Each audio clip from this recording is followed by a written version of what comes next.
If there aren't any available, we don't allow standing throughout the chamber, so we'll need to have you wait outside until the matter you're here to speak on is called. I believe we'll turn to the city attorney first for a report out from closed session. Thank you. Item 1A was not discussed. Items 1B and 1D were discussed with no reportable action taken. Item 1C is pending litigation, Quinones Saldivar versus the city. Ms. Quinones Saldivar brought this lawsuit after suffering injuries following a fall at the corner of 2nd Street and Arizona Avenue. The city denies and disputes the claims in the lawsuit. However, following pretrial litigation and mediation, the city attorney's office is recommending a settlement in the amount of $199,000. I move we settle for the specified amount. Second.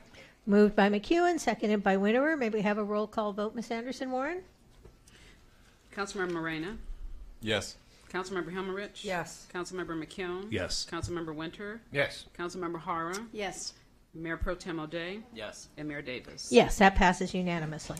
And that concludes the closed session report. All right. And before we move on in the agenda, I do want to notify people that prior to going into closed session, we moved item 7D, so it is being heard prior to item 7C. So if anyone is there for 7D, they should know that item will be moved up during the agenda. The next item, Ms. Anderson-Warren? Next, we have 2A, which is proclamation declaring April 24th, 2019 as Denim Day in the city of Santa Monica. All right. Were there any requests to speak? No, you have... Okay, we have the Commission on Status All right, I'm Appointment. going to go down to the podium and present this commendation.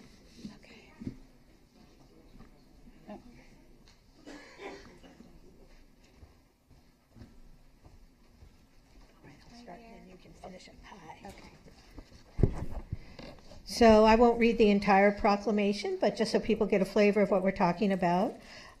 Whereas the city of Santa Monica steps forward to take a stand against rape and sexual assault for individuals of every age, race, class, gender, sexual orientation, and ethnic background. And whereas the city of Santa Monica joins the Commission on the Status of Women in Sexual Assault Prevention and Education to challenge the societal myths and behaviors that perpetuate rape. Together, we will engage our community in a common goal of ending sexual assault, as well as share a deep concern for victims and survivors of sexual violence. Together, we share the desire to support their needs for justice and healing. And whereas April is Sexual Assault Awareness Month and Child Abuse Prevention Month, and whereas International Denim Day has been observed since April 1999 as a symbol of protest, and I won't go into all the details, but I'm sure the members of the Commission on the Status of Women will be happy to speak with anyone. I, Gleam Davis, the mayor of Santa Monica, on behalf of the entire City Council, hereby proclaim the 24th day of April 2019 as Denim Day in the city of Santa Monica and encourage all to wear denim in solidarity with sexual assault survivors. Here, let me present the proclamation. We'll get some photos taken. Yeah, everyone can.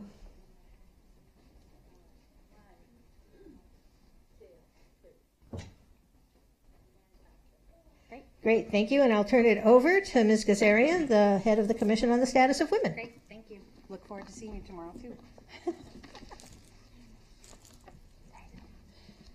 Thank you, Mayor Davis and City Council members.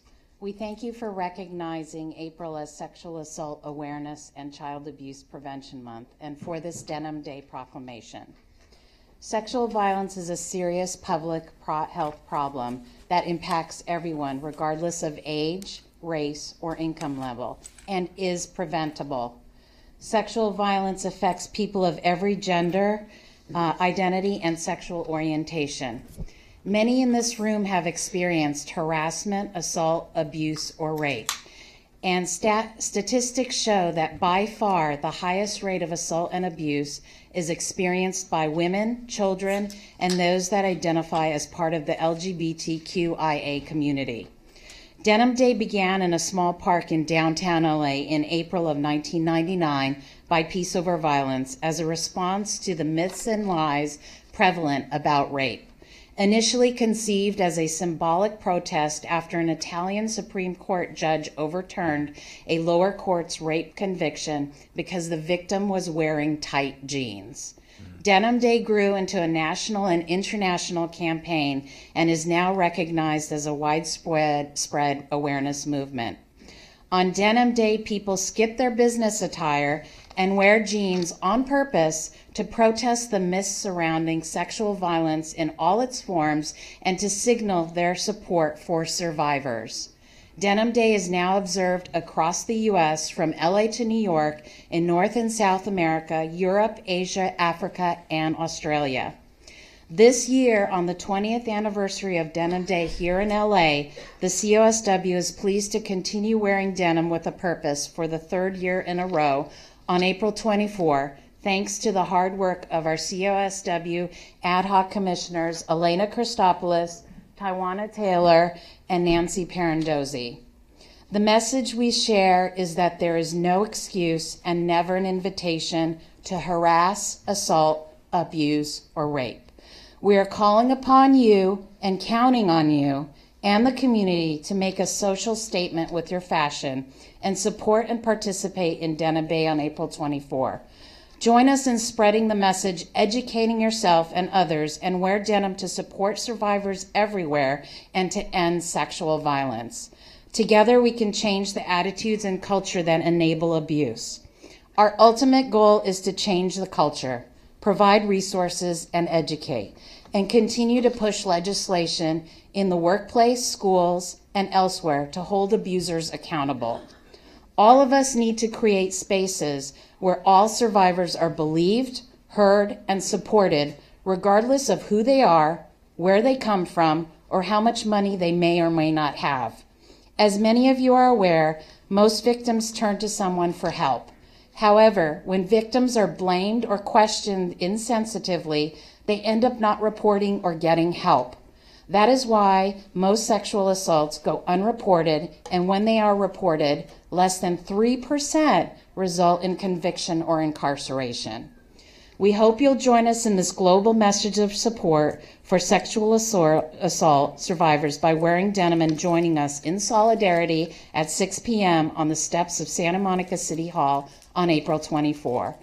Our event will include the following speakers: Council Member Terry O'Day, thank you, City Attorney Lane Dilg, Reverend Janet McKeithen, the Santa Monica PD, Sarah Well, a nurse and first responder, Deborah Sletcher from the UCLA Rape Treatment Center, Chloe Allred, a survivor and artist, and we'll have proclamations from Senator Ben Allen and State Assembly Member Richard Bloom's office, and guest singer and performer Marnie Harold, as well as our commissioners Tawana Taylor, Elena Christopoulos, and Diane Miller. Let us all speak up, support, educate, and prevent. Thank you. Thank you very much, Ms. Kazarian, and thank you to everyone on the Commission on the Status of Women for taking up this very important issue. It looks like Ms. Christopoulos is going to say something. Yes, I had a chip, but I'm just going to say I have a few words of gratitude. Sometimes gifts come in places where we don't realize. I've been a survivor of gang rape in 1999 in Canada. I joined the Commission on the Status of Women. We started the Denim Day 3 years ago, and that's the first time in downtown Santa Monica that I spoke my truth, told my story, stood in my truth, no shame and no blame. It also was the first time I really, really began my healing. I had no idea that becoming a commissioner and serving the city as a commissioner in the city of Santa Monica would bring this gift of healing. Now that I'm able to share my story freely and still on my journey of healing, but I'm so thankful to each and all one of you. Not all cities, we're one of the few cities that has Denim Day. So I thank some of the city council members I've known from before, and the new city council members, some new faces who are not, but I thank you for the gift because of the healing that it's caused for me personally, for my family, for my husband and another commissioner. It's been fabulous. So I stand here and thank you all. So thank you for supporting Denim Day, and thank you for supporting us, the Commission on the Status of Women. Thank you. Thank you, Ms. Christopoulos, and we do hope everyone will remember to wear denim on April 24th. Thank you. All right, thank you very much. I think that moves us on to item 2B. Item 2B is the city manager report, citywide performance dashboard, and you have one request to speak.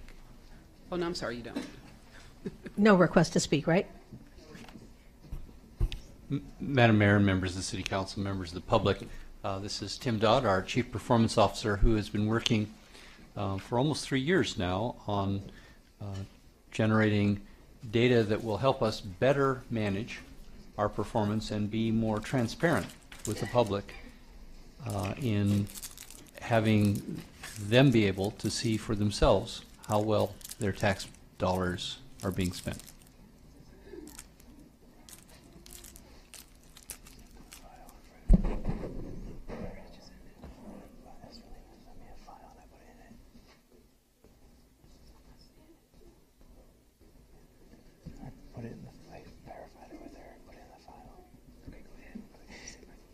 So I apologize. Having some technical difficulties, but I know you have a long meeting ahead of you, so I'll be pretty quick. So as Rick mentioned, Tim Dodd, Chief Performance Officer, I was here 2 weeks ago at your last meeting about another matter, and I mentioned that I would be back tonight to talk about this. So the dashboard has been about 14 months in development. I want to thank you for approving the contract modification that allowed us to do that on January 9th of 2018.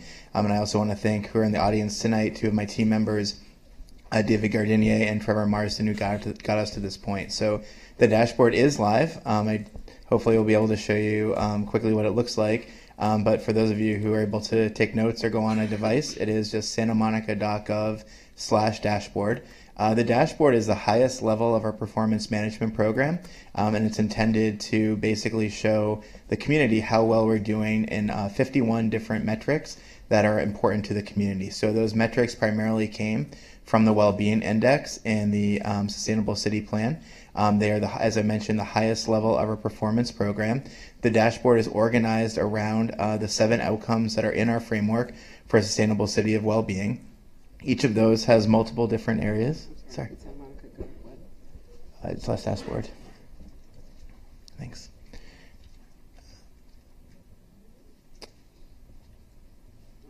This is it. Yeah. So it's the cover of our framework, and as I mentioned, like most things in performance management, the development of this is an iterative process. Actually, this looks slightly different than it would on most screens, but essentially there are 4 squares. There's a square for each of the, 7 squares, one for each of the different outcome areas. I just wanted to show you as an example. So whichever one you click on, you'll be able to see the guiding questions that we have that are driving our work in that area. You'll also be able to see what we call sub-outcomes, and essentially these are work streams. So right now there are 23 at your council retreat on January 26th. You added a 24th of mobility and access that will be live starting on July 1st. And then for each of these, there are a series of outcome metrics. And these really are the metrics that define how well we're doing in these areas. They really define whether or not we're achieving these outcomes. Obviously, these are very difficult metrics, not only to measure and collect data towards, but they take years to develop. So if you were to click this one, so for example, this one measures the percent of children who are ready, percent of kindergartners that are ready for kindergarten. You would click into the measure, and you would be able to see the data, which is up to date and which we'll update on a regular basis. And you'll also be able to see the data that supports it. You can keep drilling down. You can see the data set. For each one, there is also a short narrative that provides contextual information. One of the main reasons we're doing this, obviously, is transparency, but we also want it to be an engagement tool. So at the bottom of each page, there are ways to get involved. In some cases, there are ways to volunteer to support a cause. There are ways to find out more information, videos, and the like. So this is something that we will be constantly updating and revising. I'll be back here in 3 weeks, I think, as part of the budget meeting on the 30th of April.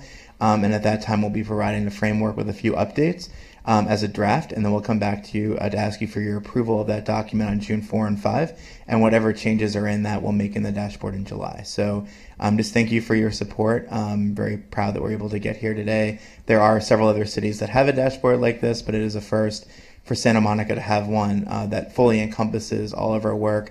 There are several that we've had in the past, one focused on sustainability and one focused on the early childhood report card. So thank you again for allowing us to be here.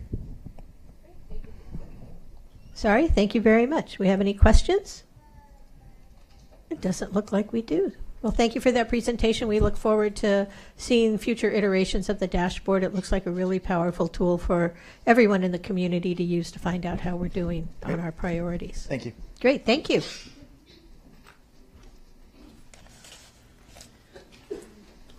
All right, Ms. Anderson-Warren, the ball's in your court. I have, may I ask the council, mayor and council members, does anyone have any brief reports to give on travel since our last meeting?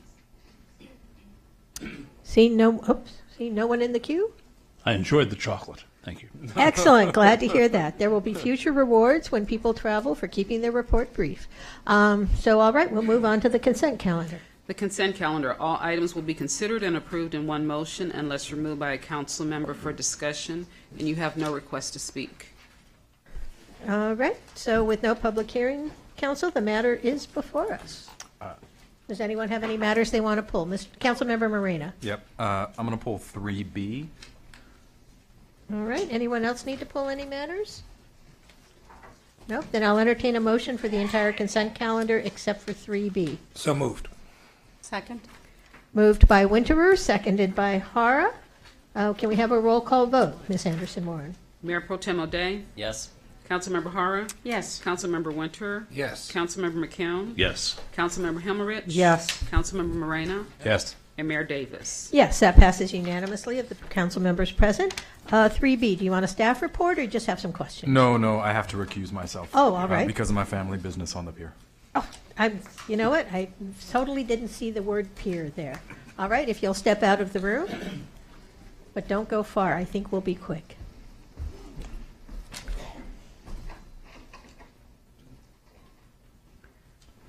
I move 3B. All Second. right. Moved by Himmelrich, seconded by McEwen. May we have a roll call vote, Ms. Anderson-Warren? Mayor Pro Tem O'Day? Yes. Councilmember Hara? Yes. Councilmember Winter? Yes. Councilmember McCown? Yes. Councilmember Himmelrich? Yes. And Mayor Davis. Yes, that passes 6-0, unanimous of all the council members voting. And we can have Councilmember Moreno return.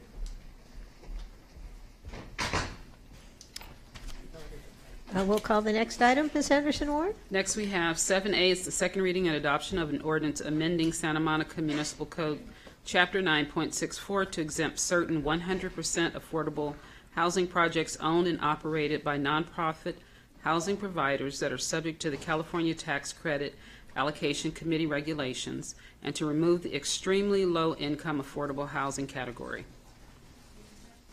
It's a second reading. Councilmember Winterer's in the queue. Yeah, I move adoption. Second. All right. Moved by Winterer, seconded by McEwen. May we have a roll call vote, Ms. Anderson-Warren? Councilmember Morena? Yes. Councilmember Himmelrich? Yes. Councilmember McCown? Yes. Councilmember Winter? Yes. Councilmember Hara? Yes. Mayor Pro Tem O'Day? Yes. Mayor Davis. Yes, that passes unanimously 7-0. Next Moves we us have- to 7B. Next, we have item 7B. It's the second reading and adoption of an ordinance making changes, corrections, and clarifications to the city zoning ordinance related to the policy issues that have arisen since the adoption of the zoning ordinance through its implementation, amending the zoning ordinance and the Santa Monica Municipal Code, Section 6.14.040, related to fortune telling, and amending the official districting map for 1411 Cloverfield Boulevard. I see this passing, so I will move adoption. Second. All right. Moved by McEwen, seconded by Himmelrich. May we have a roll call vote, Ms. Anderson-Warren? Mayor Pro Tem O'Day? Yes. Councilmember Hara? Yes. Councilmember Winter? Yes. Councilmember McCown? Yes. Councilmember Himmelrich? Yes. Councilmember Morena? Yes. And Mayor Davis. Yes, that passes unanimously 7-0. May the rest of the evening go so smoothly.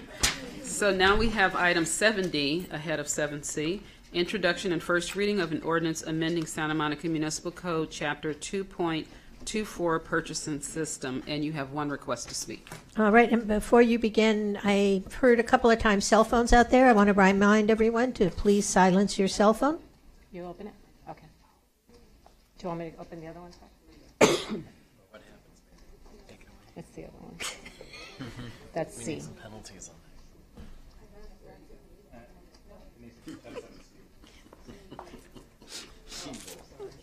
Very. Yes, we're not doing sidewalk vending. but I think she's trying to open it. I think that's just the one that popped up.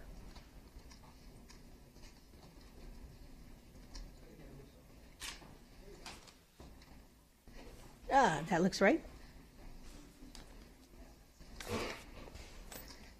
So good evening, Mayor and council members. I am Araceli Esparza, the procurement manager for the city.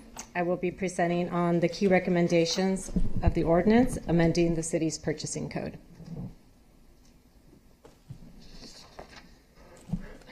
So the key recommendations are to increase the dollar limits or the thresholds that determine the process by which we solicit our goods and services. We are also asking you to approve revised language in our code that will update and clarify our practices. We see these recommendations would increase efficiency and cost effectiveness in our procurement process.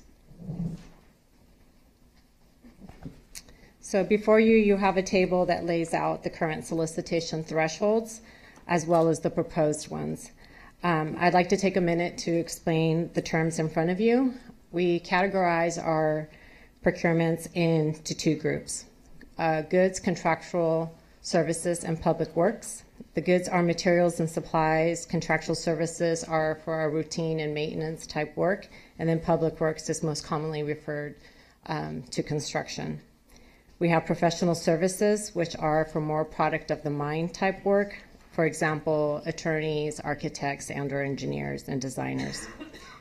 We have our convenience purchases, which are the purchases that are exempt from our competitive bidding requirements.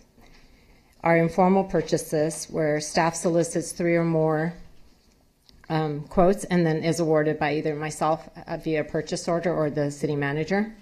We have our formal limits, which is staff again solicits 3 or more bids, and in addition, they would advertise in the newspaper, and the recommendation would come before you for award.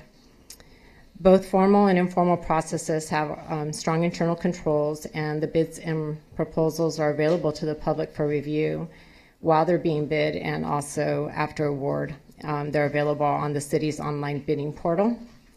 The only difference between those two processes is that the formal processes have the additional step of being advertised in the newspaper and then coming before council for award. Procurement calculates the solicitation thresholds based on the life of the contract, which is one of the reasons why the amount of staff reports affected is minimal. Council last approved the threshold limits for all of our procurements in 2013. It's the city's practice to match our thresholds with those that are applied by the state of California for goods, contractual services, and public work. Many charter cities, including our peer cities, have followed and increased their formal bidding thresholds using the same amounts. We are also recommending the increases. We're recommending the increases to the goods, contractual service, and public work limits, and I'll just go over them briefly. So for the convenience threshold, we're going from $10,000 to $25,000. For informal, from 10 to 175 is going to $25,000 to $250. And then the formal threshold for anything over 175 would go to $250,000. Staff also recommends increasing the dollar threshold limits for our formal professional service solicitations. Per the city charter, we're allowed to increase it by the cumulative percentage increase in the consumer price index, which is the CPI, and we're allowed to do that every 5 years. That would take our limits for the convenience threshold from 10 to 25, for the informal threshold from 10 to 80,000 to 25 to 95,000, and then our formal limits, anything over 80,000 goes to over 95,000.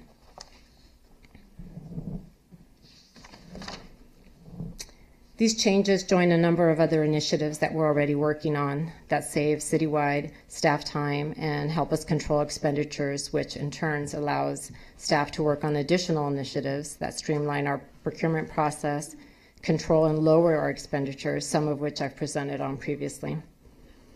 The changes that we're seeing tonight would impact approximately 9 out of 250 procurement items that you see each year. This is less than 4% of those, and it's also less than 1% of our total annual procurement spending.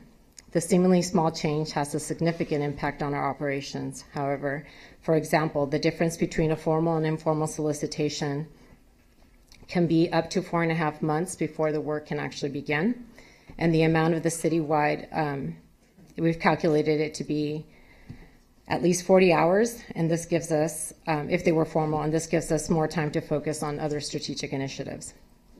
A reduction in the amount of staff time would lower the solicitation dollar, would allow more time for vendor outreach. We would be able to host some of our own events. Time spent structuring and negotiating our high dollar value procurements. The ability to partner with other cities for opportunities in cooperative purchasing, also including piggybacking. The new methods of efficient sourcing and contracting that allow us to reach a broader audience and more competitive, innovative market, such as we're doing for our economic sustainability strategy, RFP solicitation. It also would give us more time to do a greater analysis of our spend and then create potential cost savings. Also included in the ordinance is the increase to the local business preference percentage that's applied to proposals, and that reflects the 2% of our sales tax. It also, it also reflects and removes language that dealt with obsolete practices and that are more appropriately handled internally through our administrative instructions, such as receiving and distributing goods after a purchase or invoicing, those type of things. It also clarifies the authority of the purchasing agent that allows me to reject formal bids due to administrative procedural irregularities, and then gives us the ability to donate or sell personal property. Our recommendation action is to introduce the first reading, an ordinance amending the Santa Monica Municipal Code. That concludes staff's presentation. Thank you. All right, thank you very much. Do we have any questions for staff before we open the public comment?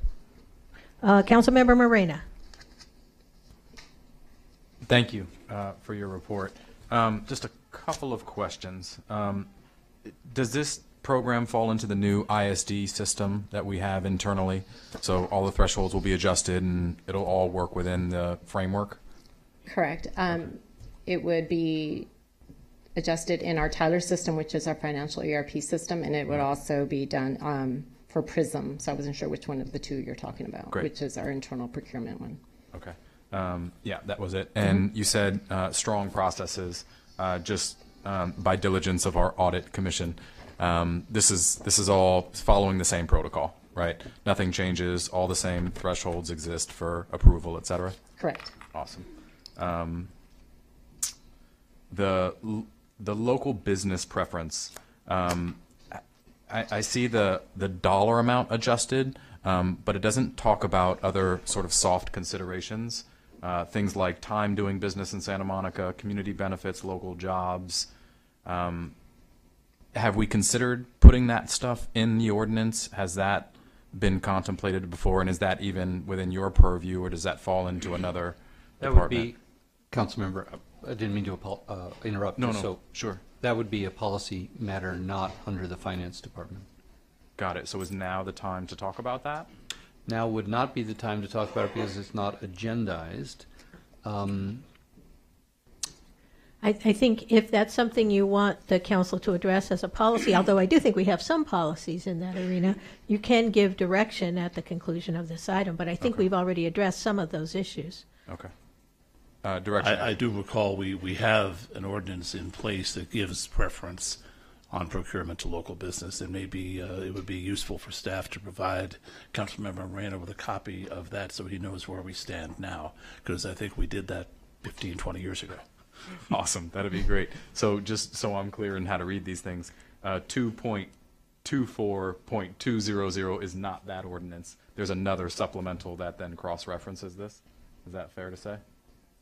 After 20 years, I don't remember the ordinance number. No, the local ordinance, I'm sorry, the local vendor ordinance is part of the 2.24. Okay. All right. It's So addressed there. it's just, we need to beef it up. So we'll do direction afterwards.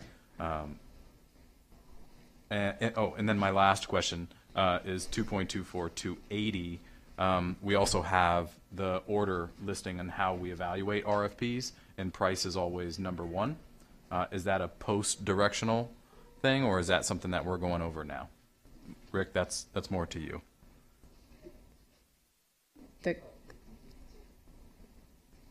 Repeat the question. I'm not sure I understand. We have an order in the way that we evaluate RFPs, and price is at the top of that list. Not necessarily. Okay. So the best qualified person or firm for award for RFPs list different Right. criteria, Qualification, and yeah. Pricing is just one of that criteria. Got it. It's not one that we start with. Got it. So that order is not by order of priority. Correct. Thank you very much. Thanks. All right, Councilmember. And just to more fully answer the question, both for you and for the public who may wonder the same thing, typically we'll design a point system that will give different weight to different factors based upon what we're looking for. So if it's an architectural design, that would be weighed differently than an economic consulting report, different from auditing of city services for efficiency. We'd be looking for experience. Always we'll be looking for responsiveness to what we're looking for, and always we'll be looking for price, but we may be looking for some additional factors, and the weight of those will differ. All right, Councilmember Hara. I just want to find out how this would promote community participation and how this would promote transparency and equity. For the transparency, we advertise all of our solicitations on our online vending portal, whether it's informal or formal. So that makes them transparent. Everybody is aware that they're being solicited. In terms of community, I'm not quite sure on your question. My question would be, since we were talking about our framework being inclusivity, where does that fit into this process? Let me take a stab at that, Councilmember. Thank you. This is not a change in the way we do purchasing. This is a change in dollar amounts for how we process purchasing. So we would continue to use the same purchase orders, the same formal or informal bid process. It simply adjusts the dollar amount.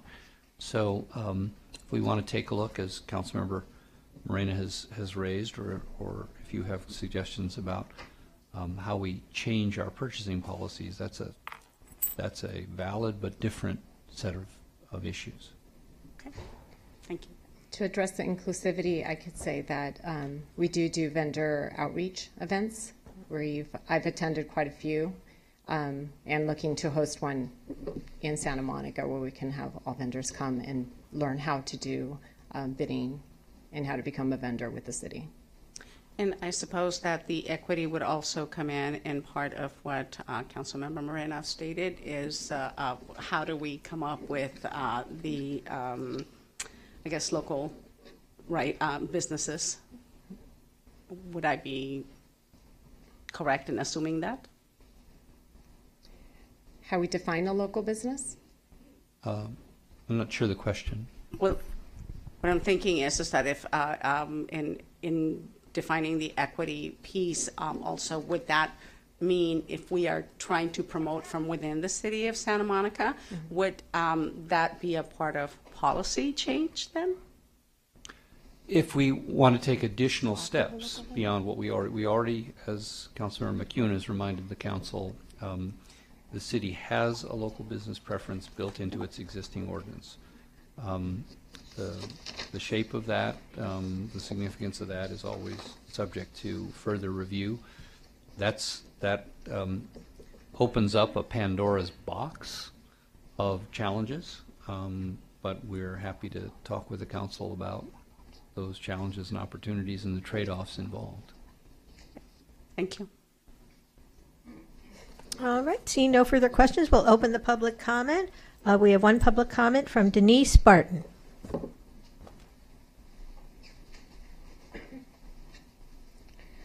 Good evening. Would anyone think the residents trust you or our city manager or his staff with city funds in any way? Because after all of your special interest spending and the excessive cost to the residents of your fighting the district voting, I don't think we do. How much is that case going to cost the residents after the appeal? Over $30 million, I'm sure. While the city claims such transparency, yet you continue to hide how much you are spending, stealing from the residents to fight the district voting case. And if you approve this, how will the residents know who you're purchasing goods from? I mean, Rick Cole's ex-wife's partner already has a city contract, and there'll be another example in item 14. In addition to all this, isn't the state of California much bigger and have much more resources available than the city of Santa Monica?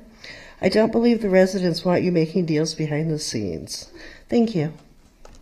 All right, that concludes the public hearing. The matter is before the council. Motion to approve. Second. All right, moved by Councilmember Moreno, seconded by Councilmember Winter. Is there any further discussion? Councilmember Hara. Oh, Councilmember McEwen, I'm sorry. I actually had a comment on what I believe will be the direction coming from Councilmember Moreno after this vote. I thought he might be bringing that up before we took a vote on the main motion, but I'll hold it to see what he says afterwards. All right, Councilmember Hara. I think I'm also going to wait for that one. All right, Councilmember Moreno, did you want to comment on your own motion? Thank you. And thanks to Kevin's direction. Yeah, it sounds like we haven't looked at this in quite some time. So I would like to add this piece of looking at local preference, maybe updating the ordinance a bit, considering some of the other soft challenges, not just price or adjusted percentage based on. Right, I don't want to interrupt you, but let's get the motion that is Brown acted on the agenda voted on, and then you can give direction afterwards, because otherwise there might be a perception that your direction is included in the motion. There might be some confusion about whether we've complied with the Brown Act. Great. That's all right. So I have 3 people in the queue, but are those all people for after we vote? Yes. Councilmember Hara, did you want to say something before we vote on the motion? Actually, yes, I do. All right. I think that I understand what we're trying to do here and trying to provide a faster way of trying to do business. And but I have a concern with the amount of how much it's jumping. I don't think that I have any worries of the first 2.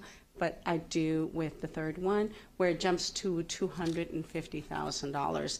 I just want to make sure that we,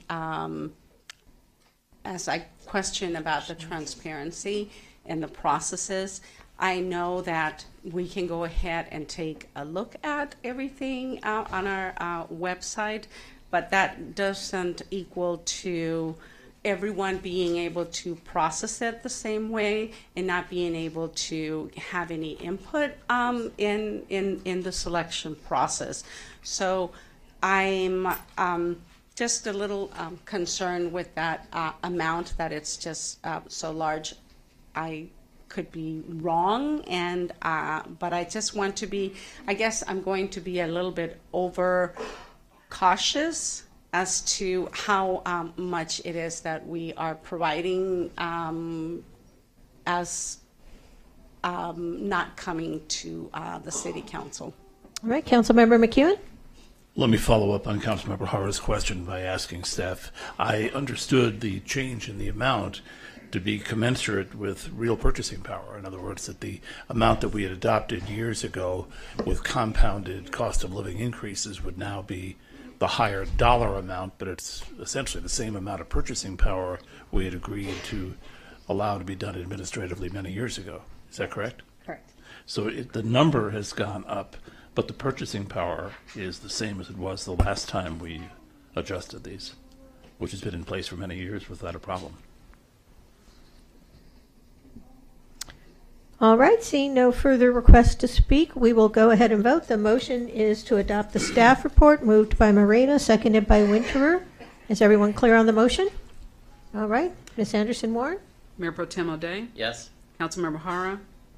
No. Councilmember Winter? Yes. Councilmember McKeown? Yes. Councilmember Himmelrich? Yes. Councilmember Moreno? Yes. And Mayor Davis? Yes, that passes 6-1.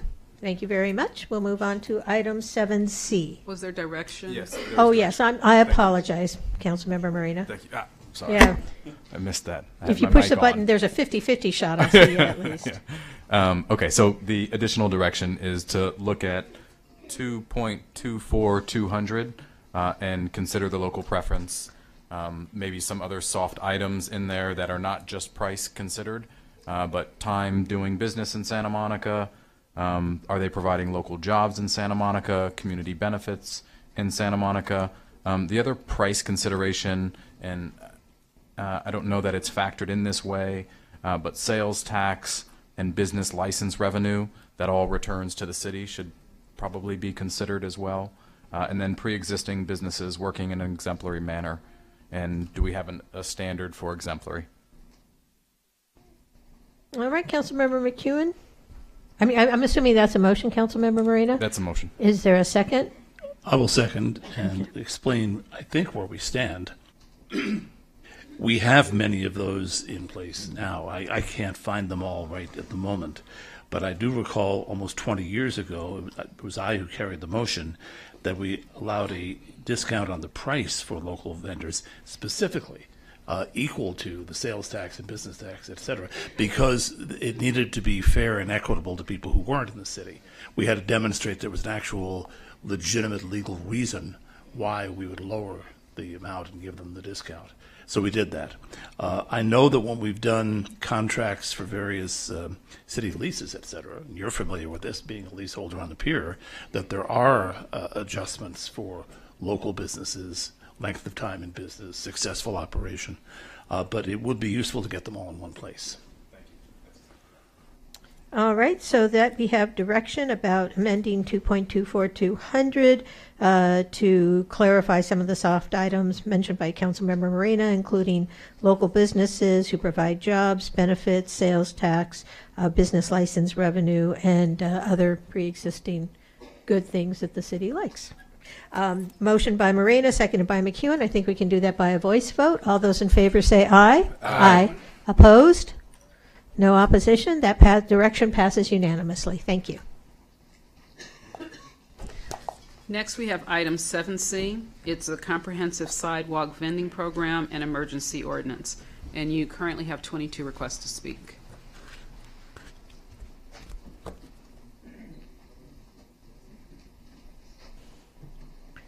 All right, Councilmember Moreno, are you? It's a 50-50. I won this time. I'm going to have to recuse myself because of my family business on the pier. Oh, all right. All right. I think this one will take a little longer than the last item, so you may want to go find a comfy chair.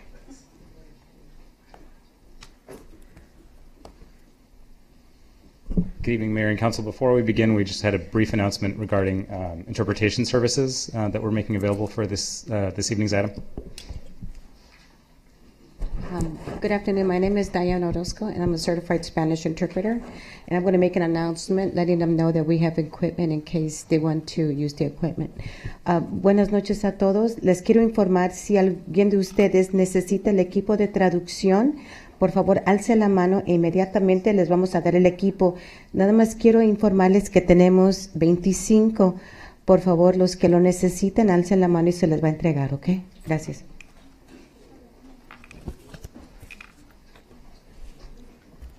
All right, I think we have some hands up, so yeah, I was going to say, why don't we wait until we get the equipment distributed?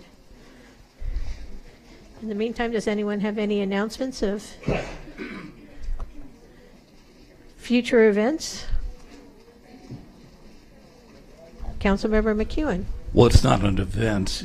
It is an event. It's an event that happened almost 40 years ago that I think is of tremendous impact for at least 70% of us in Santa Monica who are renters. And that was that on April 10th of 1979, 40 years ago tomorrow, the residents of Santa Monica voted into our city charter rent control for the city of Santa Monica. And many of us, myself included, would not be here were it not for rent control. Well, excellent. Definitely an event, a past event, and an anniversary worth celebrating.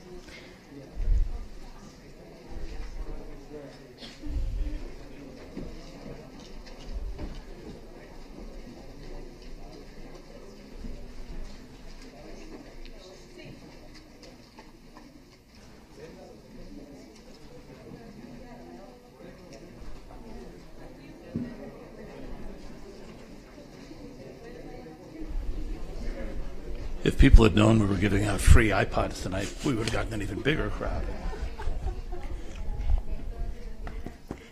The question is what music's preloaded on them. Do we need to make an announcement about how to use the equipment so people are clear? También para aquellas personas que van a hacer un comentario público, por favor, ya llenaron su tarjeta y si ya la tienen lista, en cuanto les hablen, por favor acérquense acá al podio y yo les voy a interpretar a ustedes. Gracias.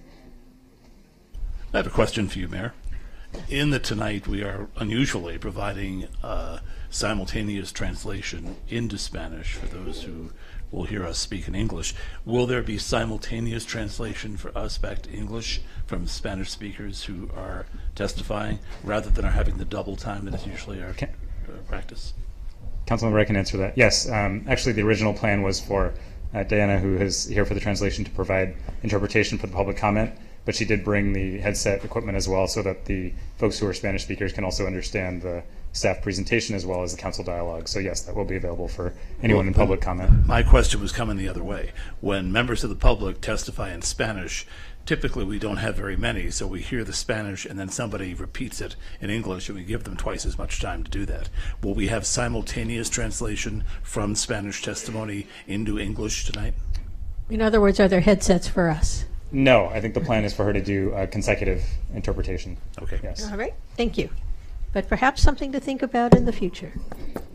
Work in progress. All right, I think we're ready to begin. Good evening, Mayor and Council. Anuj Gupta, Deputy City Manager and Director of Policy, and pleased to present this evening the Comprehensive Sidewalk Vending Program and Emergency Ordinance. Before I begin, I did want to take a moment to acknowledge the tremendous staff work over the last several months on this complex and multifaceted issue across a number of city departments.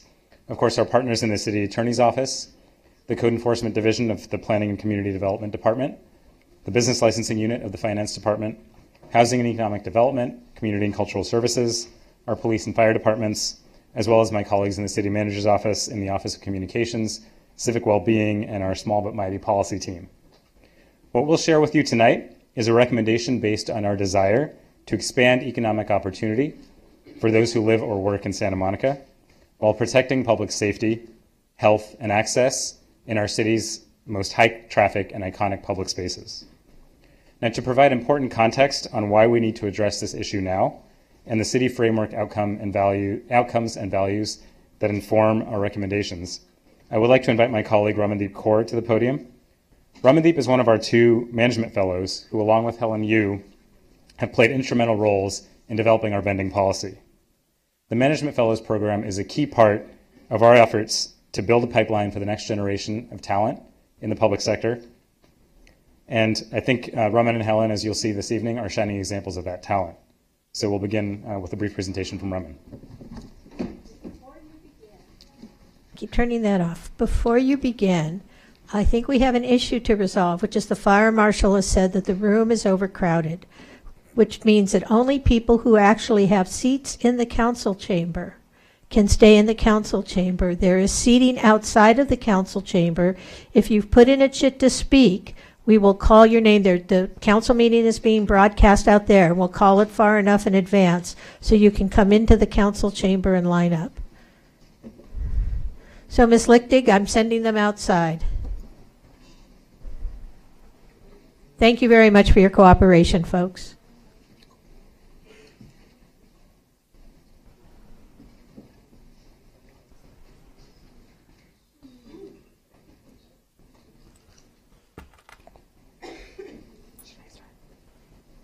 Okay, so I'm going to get started. Thank you, Anuj, for that introduction. Good evening, Mayor and City Council. As Anuj mentioned, my name is Ramandeep Kaur, and I will take the next few minutes to provide some context around what led us to our recommendations. But before I get started, I also wanted to thank all the staff and the community members who've worked so hard to develop this ordinance. We would not be able to get to this point without all your hard work, so thank you. So what brings us here? What has changed? On September 17, 2018, then Governor Jerry Brown signed Senate Bill 946, the Safe Sidewalk Vending Act. which decriminalized street vending statewide. This sweeping legislation prohibits cities from requiring vendors to operate in specific parts of the right-of-way unless directly related to health, safety, or welfare. The three main goals of this bill is to create economic opportunity for immigrant and low-income communities, to increase access to desired goods, such as culturally significant food and merchandise, and create safe and dynamic public space. In addition, this bill allows anyone who is currently serving or has completed a sentence for sidewalk vending to expunge previous convictions. And can I just caution you, since we are doing simultaneous translation, everyone in the room will need to be cautious of the speed with which they speak so that our translator can keep up with you. So a little slower than you might normally speak. Okay, I'll slow down just a little bit. So SB 946 outlines what cities can and cannot do when we are creating regulation. The intention of SB 946 is to ensure that cities do not unfairly hinder sidewalk vendors from lawfully vending. So for example, cities can place restrictions in commercial areas, cannot place restrictions in commercial areas unless related to health, safety, and welfare concerns. And in addition, we cannot prohibit roaming vending in residential zones. But cities can require additional permits and ensure compliance with other laws. We can also regulate hours of operation and prohibit stationary vending in residential zones. Given these limitations in mind, we work to ensure that we are recommending an ordinance that is consistent within the parameters set by SB 946.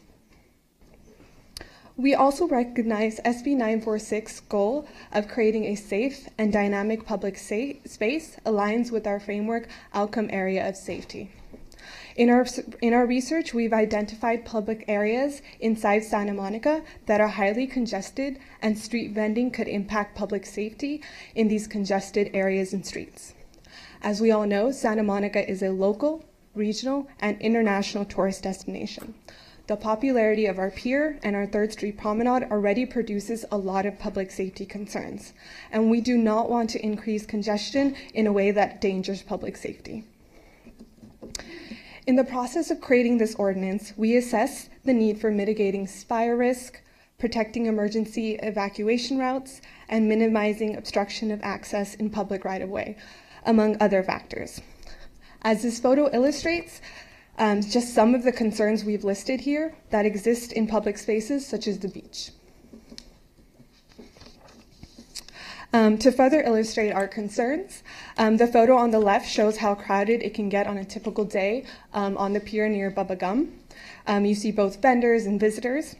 On the right, you see a similar sized crowd at the 3rd Street Promenade. Most people who visit Santa Monica visit both areas on their trip.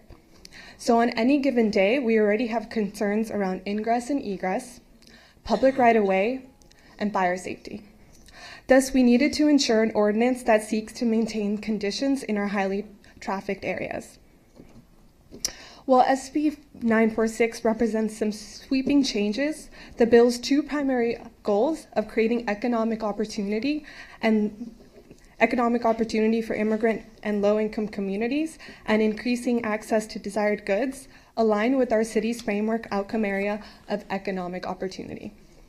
In addition, we recognize that this bill aligns with City Council's 2017 resolution on embracing diversity and rejecting hate and discrimination, which underscores our city's commitment to protecting immigrant families in Santa Monica and affirming the economic, social, and cultural contributions of residents, workers, and of every national origin and immigrant status.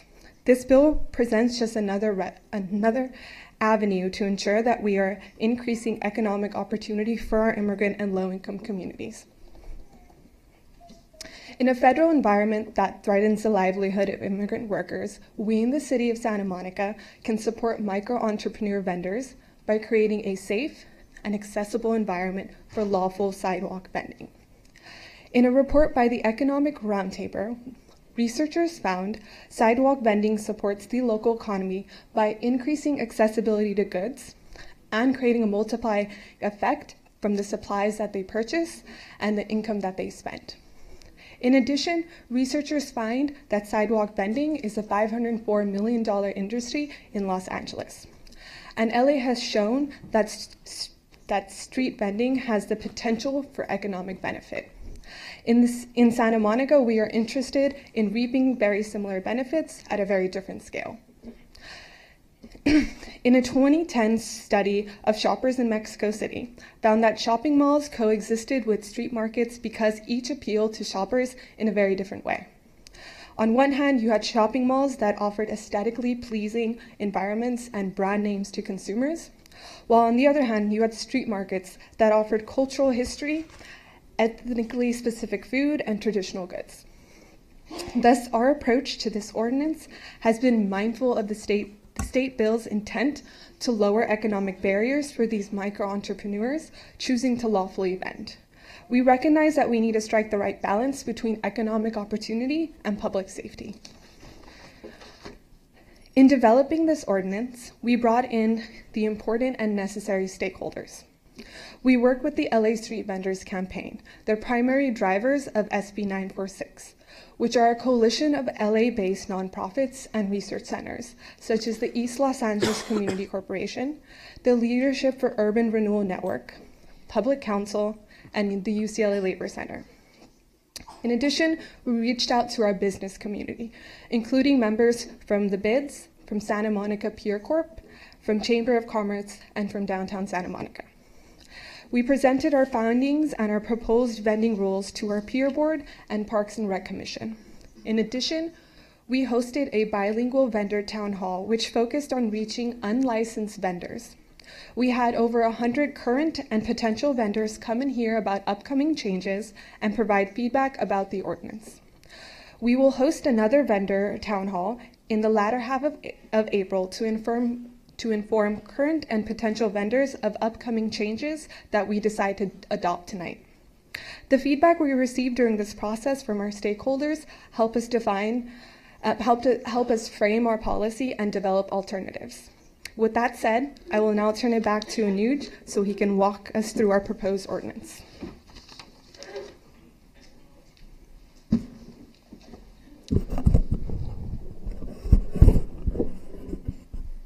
All right, thank you so much, Raman, for that. So while SB 946 took effect on January 1st of this year, we deliberately elected to take the time and effort to develop a policy that struck a careful balance among our need to achieve the following key goals. Of course, maintaining consistency with the requirements of the new state law. Above all, of course, our obligation to prioritize public safety and public health, to protect the scenic and natural character of our city's parks and the enjoyment of recreational opportunities in them, to expand economic opportunity for those vendors who seek to obtain a permit and vend lawfully in Santa Monica, and of course to develop an ordinance and regulations that are meaningfully enforceable.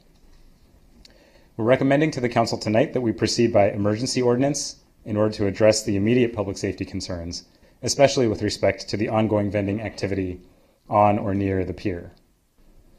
We've observed in recent weeks a significant degree of crowding and obstructions on the northern deck and stairs of the pier in particular, as well as a series of fights over turf among vendors that have resulted in multiple arrests over the recent weeks. An emergency ordinance would allow staff the ability to immediately begin with implementation, signage, and warnings in advance of the very busy summer tourist season, where the crowds and demands that we've seen already this spring will only intensify. Proceeding by emergency will also facilitate the rapid opening of the pathway to lawful and permitted vending as we can begin education and outreach to interested vendors on the permitting program right away. Our proposed emergency ordinance amends the vending chapter of the municipal code to allow us to establish new vending definitions and standards that are consistent with state laws, including SB 946, the County Health Code, and the Federal Americans with Disabilities Act, create a new vending permitting program, define and establish the operating requirements that ensure the public health, safety, and welfare, as well as authorizing staff to create administrative regulations, which will give us the flexibility to respond to changing conditions and implementation of the ordinance and update standards and regulations as needed. A critical part of staff's effort to strike the balance between public safety and expanding economic opportunity through this ordinance is our recommendation of location-specific regulations for our most highly trafficked and sensitive public spaces. In addition to the general locational restrictions that are consistent with the state law in our ordinance, including prohibiting all sidewalk vending on roads, bicycle paths, in parking lots, and prohibiting stationary vending in residential neighborhoods, staff is recommending more specific vending restrictions in the following locations, which we'll detail in the slides to come: the Santa Monica Pier, the 3rd Street Promenade and the Transit Mall, Palisades Park, Santa Monica State Beach, and the 1700 block of Oceanfront Walk. The map provided is an overview of the recommended restrictions, and we'll go through each of them one by one. Beginning with the pier, of course, the pier is an internationally iconic tourist attraction in our city that attracts over 6 million visitors per year. It's a nearly 1,100-foot long, narrow wooden structure, over 100 years old, with limited points of ingress and egress, and no exits for the seaward 540 feet of the pier's length over the ocean. The pier's roadway, walking paths, fire lanes are heavily used by pedestrians, vehicles, street performers, free speech advocates, fishers, and licensed vending carts and kiosks. And in addition, the pier is on the state of California's protected critical infrastructure list, underscoring the importance of unobstructed access by police, fire, and emergency medical services, particularly in the event of a fire or another security emergency during which an evacuation or immediate access would be needed. Accordingly, staff is recommending the prohibition of all vending on the pier bridge, the beach immediately adjacent to or under the pier, and within 100 feet of any entrance or exit to the pier or pier bridge, including stairs, ramps, elevators, and plazas under this ordinance, with an exception for the locations that are already identified and managed under our city's licensed vending cart program. To further underscore the recommendations, we've just added a couple of additional photographs and a video. The photos here document the crowding and obstructions of access and the risks to public safety of the ongoing unpermitted vending that we've been observing, in particular intensifying of late on and near the pier. What you see on the left is the stairs and northern deck adjacent to the Bubba Gump restaurant, where you see significant narrowing of the access based on the presence of vendors on the deck. And it's a little harder to see, but in the center of the photo, there's a number of police officers that actually have just responded to a fight that had occurred on this afternoon. I believe it was in February or March. In addition, on the right, we have the same location depicted at night, still showing the presence of some vendors, along with some of the waste and litter issues that are ensuing that impact the scenic and natural character of the location as well. Next, we'll show a brief video of the base of the pier bridge, in which we have on the pedestrian side of the pier bridge the presence of a number of unpermitted vendors who are causing obstructions of access, narrowing the access points for the pedestrian side, and leading some pedestrians to actually make the decision to go into the roadway, into the oncoming traffic lane. And again, underscoring that on the pier bridge in particular, where we have mixed modes of travel, pedestrians, emergency vehicles, regular passenger vehicles, underscoring the risk to public safety of vending in this location. With respect to the 3rd Street Promenade and Transit Mall, of course, these locations also draw significant local and tourist pedestrian traffic. Public safety officials have estimated that the 3rd Street Promenade can draw crowds as large as 10,000 people per block at peak times in this narrow open-air public right-of-way. Both the Promenade and the Transit Mall feature business entrances, street improvements, street furniture, performers and free speech advocates, public art, and carts under our master vending cart license program. And because stationary vending would impede the pedestrian flow and inhibit emergency access in these locations, staff is recommending prohibiting stationary vending on the Promenade and the Transit Mall, but allowing roaming vending, subject to the requirements of a permit and the requirements of the administrative regulations. Palisades Park, of course, is the crown jewel of our city's park system, our most heavily utilized and our only landmarked park. Our local coastal program's land use plan requires the protection of the coastal scenic views and the vistas of the coastline from Palisades Park, and the southernmost section of the park sees especially high activity from park patrons, running clubs, performers, and the many tourist buses that drop off visitors in that half-block stretch. Staff have observed spectators in the bike lane on Ocean Avenue standing while observing street performers, as well as regularly observing pedestrians who step off of the sidewalk onto Colorado Avenue or onto the vehicular lanes of the Pier Bridge to bypass large groups of stationary pedestrians. And in fact, a July 2017 study observed 19,000 pedestrians and bicyclists at the Ocean and Colorado intersection, along with 8,000 vehicle crossings in a 4-hour period on a summer day. So in order to protect public safety and preserve the scenic and natural character of Palisades Park, staff is recommending prohibiting stationary vending in the southernmost portion of the park, within 500 feet of the Ocean Avenue entrance to the Pier Bridge, which is the area depicted in orange on the map.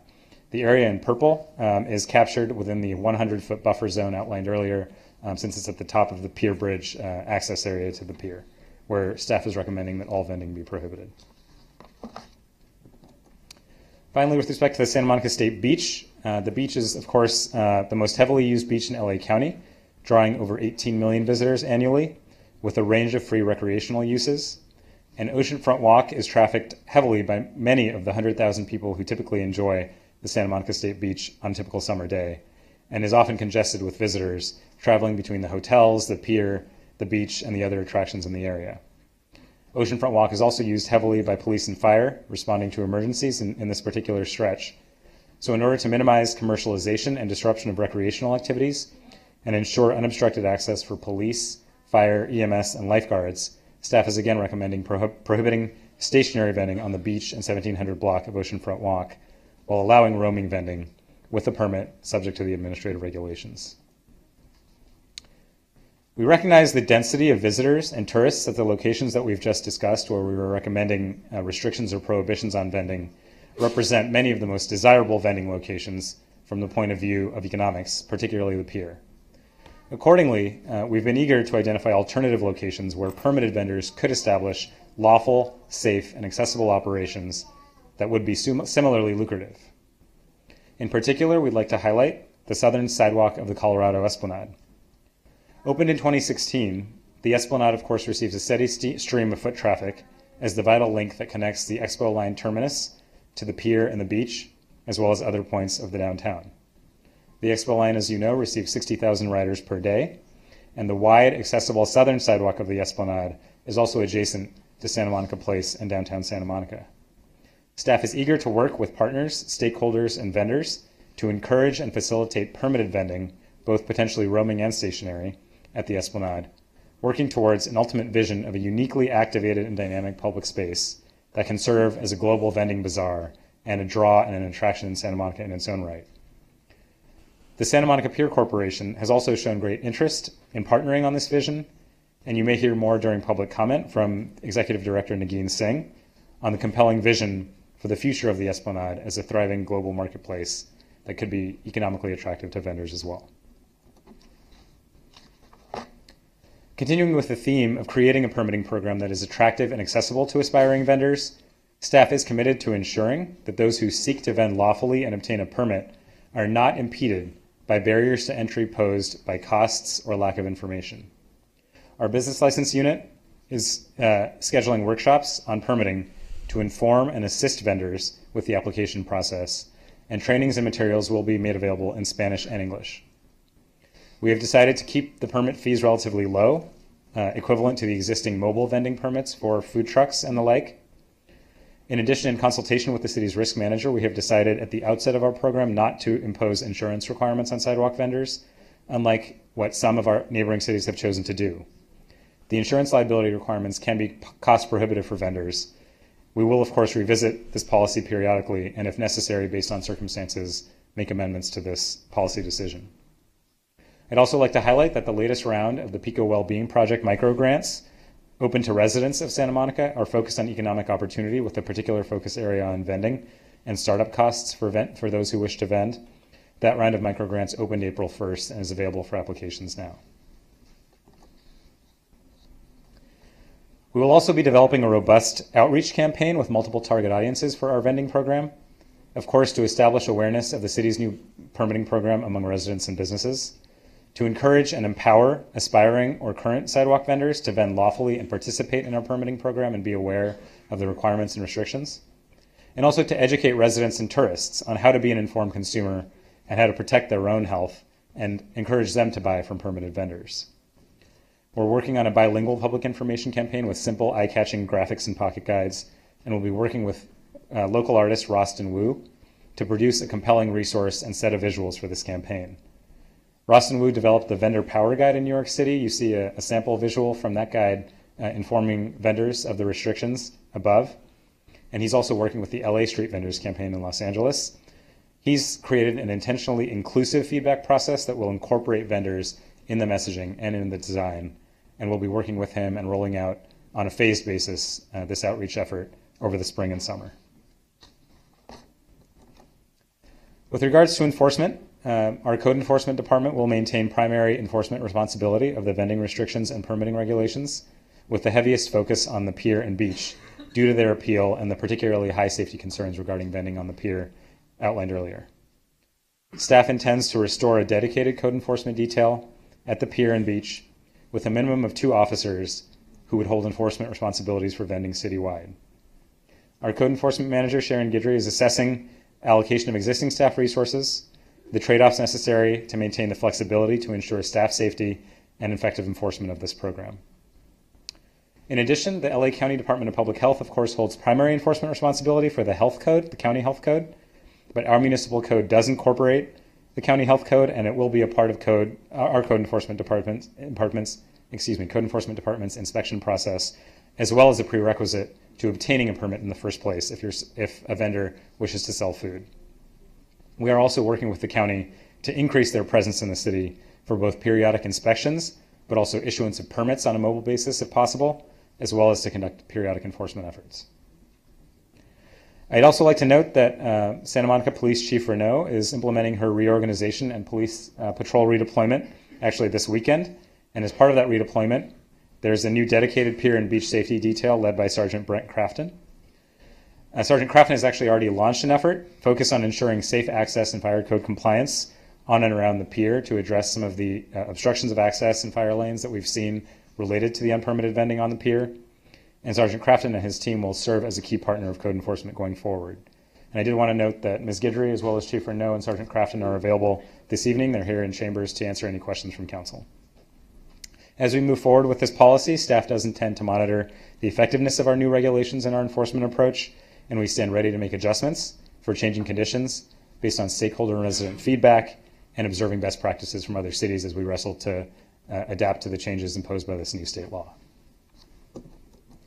So to review the staff recommended actions, staff is recommending that the city amend our municipal code chapter to establish local regulations for sidewalk vendors, specifically to establish new vending definitions, to require a permit to engage in sidewalk vending, outline the content of a permit application and the permitting criteria, as well to establish operating requirements and restrictions for vendors, to authorize city staff to issue administrative regulations to further guide vending operations, as well as 2 additional changes that I just wanted to highlight here in the staff recommendation is to repeal the existing section of the municipal code that created a sampling program, because under the current recommended ordinance, sampling would constitute vending and would have to abide by all of the requirements set forth for vending.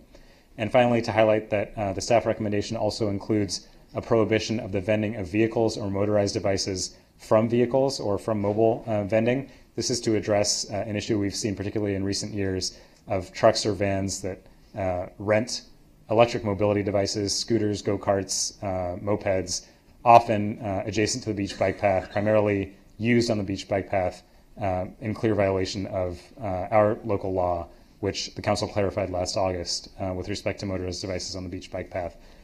Should council accept staff's recommendation, that category of vending from vehicles would no longer be permitted. Finally, just to highlight a couple of available alternatives should the council opt to direct staff accordingly.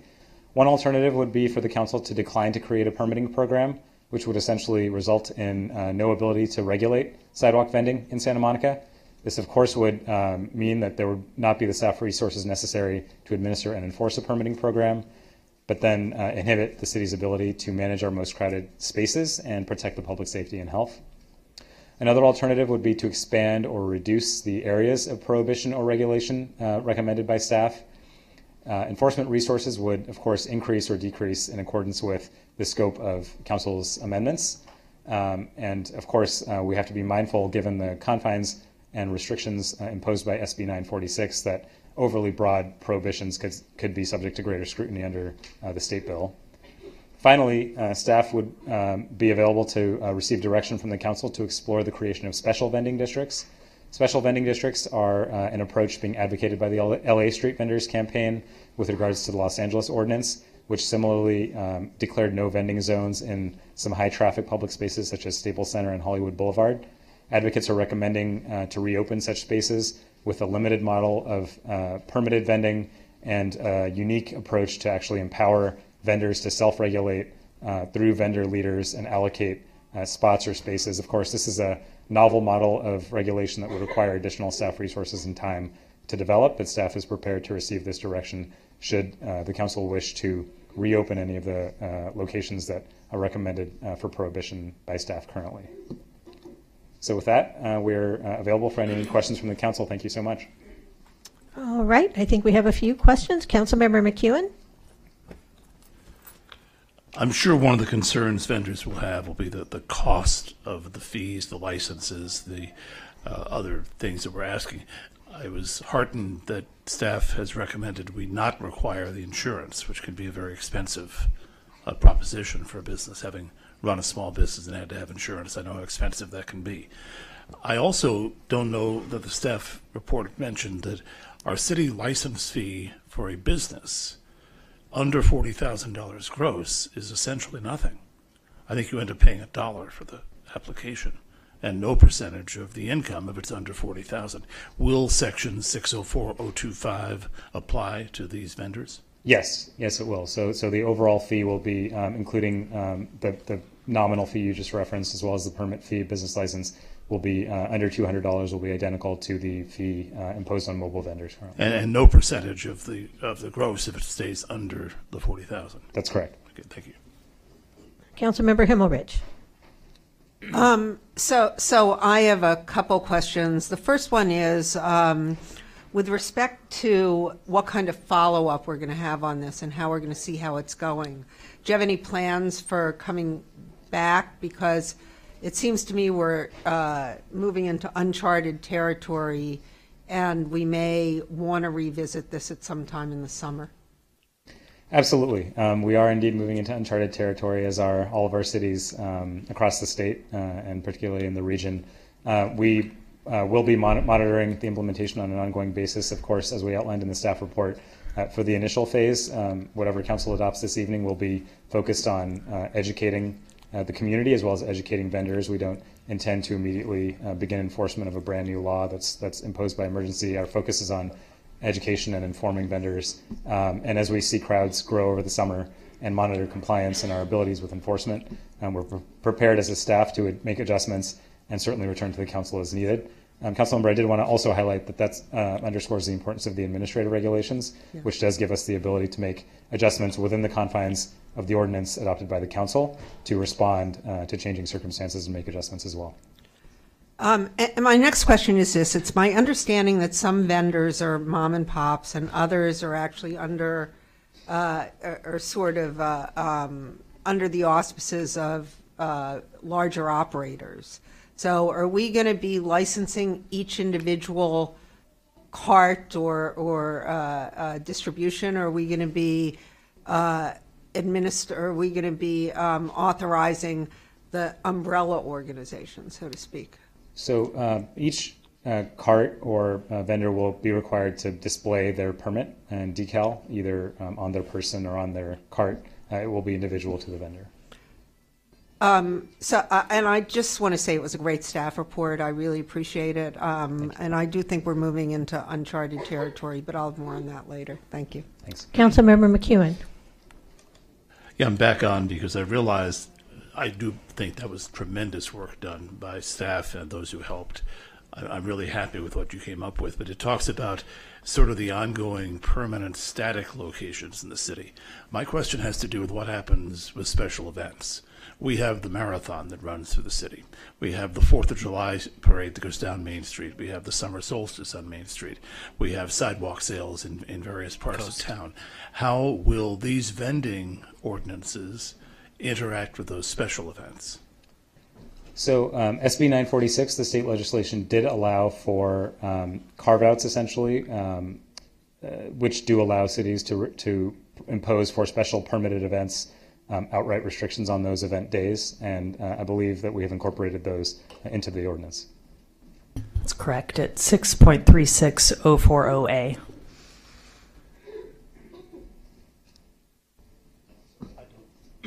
Not having that in front of me, so does that give the city the administrative power to determine which events are prohibited for, or are they specified as to which events in that section? That's correct. The proposed ordinance would restrict vending unless otherwise expressly authorized by or with the consent of the city. No person shall vend on or within a permitted community event, among other things. Okay. So the events themselves are not specified. It covers all city events. Thank you.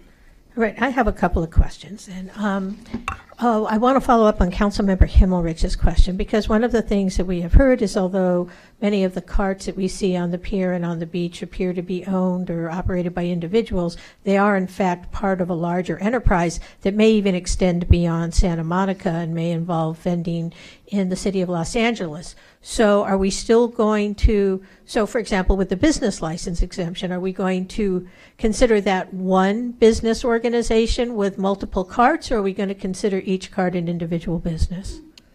My understanding is that each will require an individual permit as currently recommended by staff. Well, right, but I guess my question is, could it be one business with multiple permits?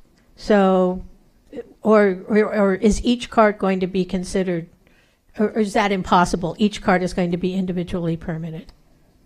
My understanding is that each cart is individually permitted. The permit does require the applicant to also state if they are employed by another vendor, and if so, the name and business address of that employer. Okay, I'll be honest, I'm just concerned that we might be losing business license revenue if a very large organization is taking advantage of the exemption for small business that Councilmember McEwen pointed out by individually licensing his cart. They may have millions of dollars in revenue, but each cart is only getting $35,000. So, sure. And then my second question goes to the definition of stationary vendor, and of course my iPad has closed up on me. So we're prohibiting stationary vending, and in the ordinance it says stationary sidewalk vendor means a sidewalk vendor who vends from a fixed location. I can imagine people trying to get out from under that by periodically moving their cart. I mean, are we within the administrative guidelines going to come up with some definition so that if I move my cart 3 feet to the left, I can say, oh no, I'm not stationary, I moved it, that sort of thing? Yeah, so my colleagues in city attorney's office can weigh in further, but we did align the definitions in the ordinance with the definitions in the state bill, but we do intend to provide further clarity via the administrative regulations for just the situation that you outlined. Okay, great, thank you. Councilmember Winterberg. Yeah, as usual, my question is much more mundane than those posed by my colleagues, but we did get correspondence from somebody asking whether or not this would enable us to regulate food trucks along Ocean Avenue, and I'm assuming the answer is that's an entirely different issue than what we're addressing this evening. Correct, yeah. So, Councilmember, this ordinance continues the city's longstanding regulation of vehicle-based vending. There are different state law provisions that limits the city's ability to regulate vehicle-based vending. Generally, we have to proceed with findings for public health and safety, and we have done so in certain cases. And in previous council meetings, staff has come to the council with information about what type of regulation is appropriate for various locations, including Ocean Avenue, and we're happy to take direction to look further. Thank you. Mayor Pro Tem O'Day. The mayor covered my question on stationary versus roaming, although it is what it is. The other question I have is regarding the Esplanade, and in the report we talk about the difference between the south and the north sidewalks, which are significantly different. But it's not clear to me, are we restricting it to just vending activity on the south sidewalk? So we are not making recommendations on within the ordinance to make any sort of restrictions or prohibitions on when we don't believe that we have the basis to under the guidelines of the state law on either side of the Esplanade. The highlighting of the southern side was because it is much wider and more accessible, so it makes it particularly desirable as a location that we intend to encourage and facilitate permitted vending.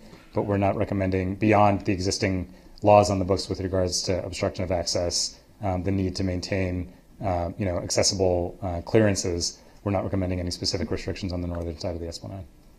So the staff's assessment is that the existing space on the north side of the Esplanade and the foot traffic there is not consistent with the need for a restriction like there is in the other parts of the city that are recommended? We haven't found or are not submitting findings along those lines. Okay. And just to be clear, we've also prohibited unattended displays and vending in the city, and that is not touched by this ordinance. This would only be attended That's vending. correct. Okay. All right, Councilmember Hara. You touched on the willingness of communities and residents to, through the well-being, come up with some type of also vending for them. And following up on Councilmember Hemorrhage question, if you were to come back, would you be able to provide us some information on how we can establish that? Absolutely. So the latest round of the PICO Wellbeing Project microgrants are actually already open for application for members of the community through the PICO Wellbeing Project. I don't know if we have anyone from the Wellbeing Project here this evening, but the website is already up, and one of the specific focus areas is the startup costs related to vending in light of the anticipated changes to the city laws. So that's something we see that as an effort that we can only build on going forward. To follow up with that question, would we be able to maybe figure out a way on how we can have some residents preferential? So I believe that thank you, Councilmember. I believe the well-being microgrants are limited to residents. Within the ordinance, the issuance of the permits, we're not recommending, nor do I believe can we restrict it to residents of the city alone. Thank you. I think you answered that question. Thanks. Great, thank you. Seeing no further questions, we'll begin the public hearing. Thank you, Mr. Gupta. I'm going to I'm not sure who you are, but okay, but this is not interactive at this point. There's no questions, no raising of hands. So what I'm going to do, let me make a couple of comments because I think we have people in the room who are not familiar with City Council procedures. One is that you are not to react verbally, snickering, no laughing, no applauding to anyone who speaks. If you disagree with what they say, you can state so when it's your time to speak. If you agree with what they say, we allow silent affirmation, or what we affectionately call jazz hands, but no applause, no booing, no snide comments. Second of all, again, please silence phones. I still continue to hear a couple of phones out there somewhere. And then what I'm going to do is I'm going to call a number of names. I'm going to ask you to line up on the wall to your left so that we can have a smooth transition of people and move through this as quickly as possible, because we do have a large number of speakers. So the first speakers I'm going to call, and again, please line up against the wall as I call your name: Matt Stauffer, Jim Harris, Denise Barton, Nagin Singh, and Scheherazade Falcon.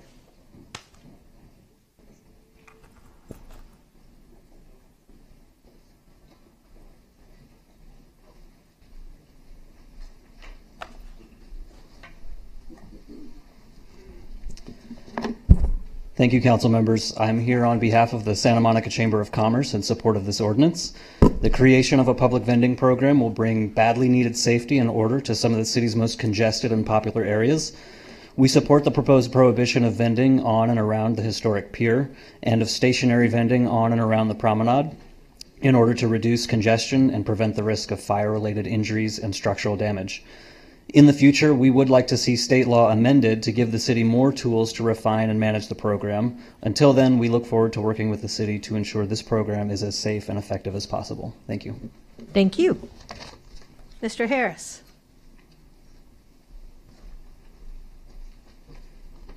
Good evening. I'm Jim Harris, Santa Monica resident and Deputy Director of the Santa Monica Pier Corporation. You'll hear later from our Executive Director, Nagin Singh, but since I'm before her, I will open our statements. And our organization applauds the city for exploring the opportunities for vending and, in particular, the potential use of the Colorado Esplanade.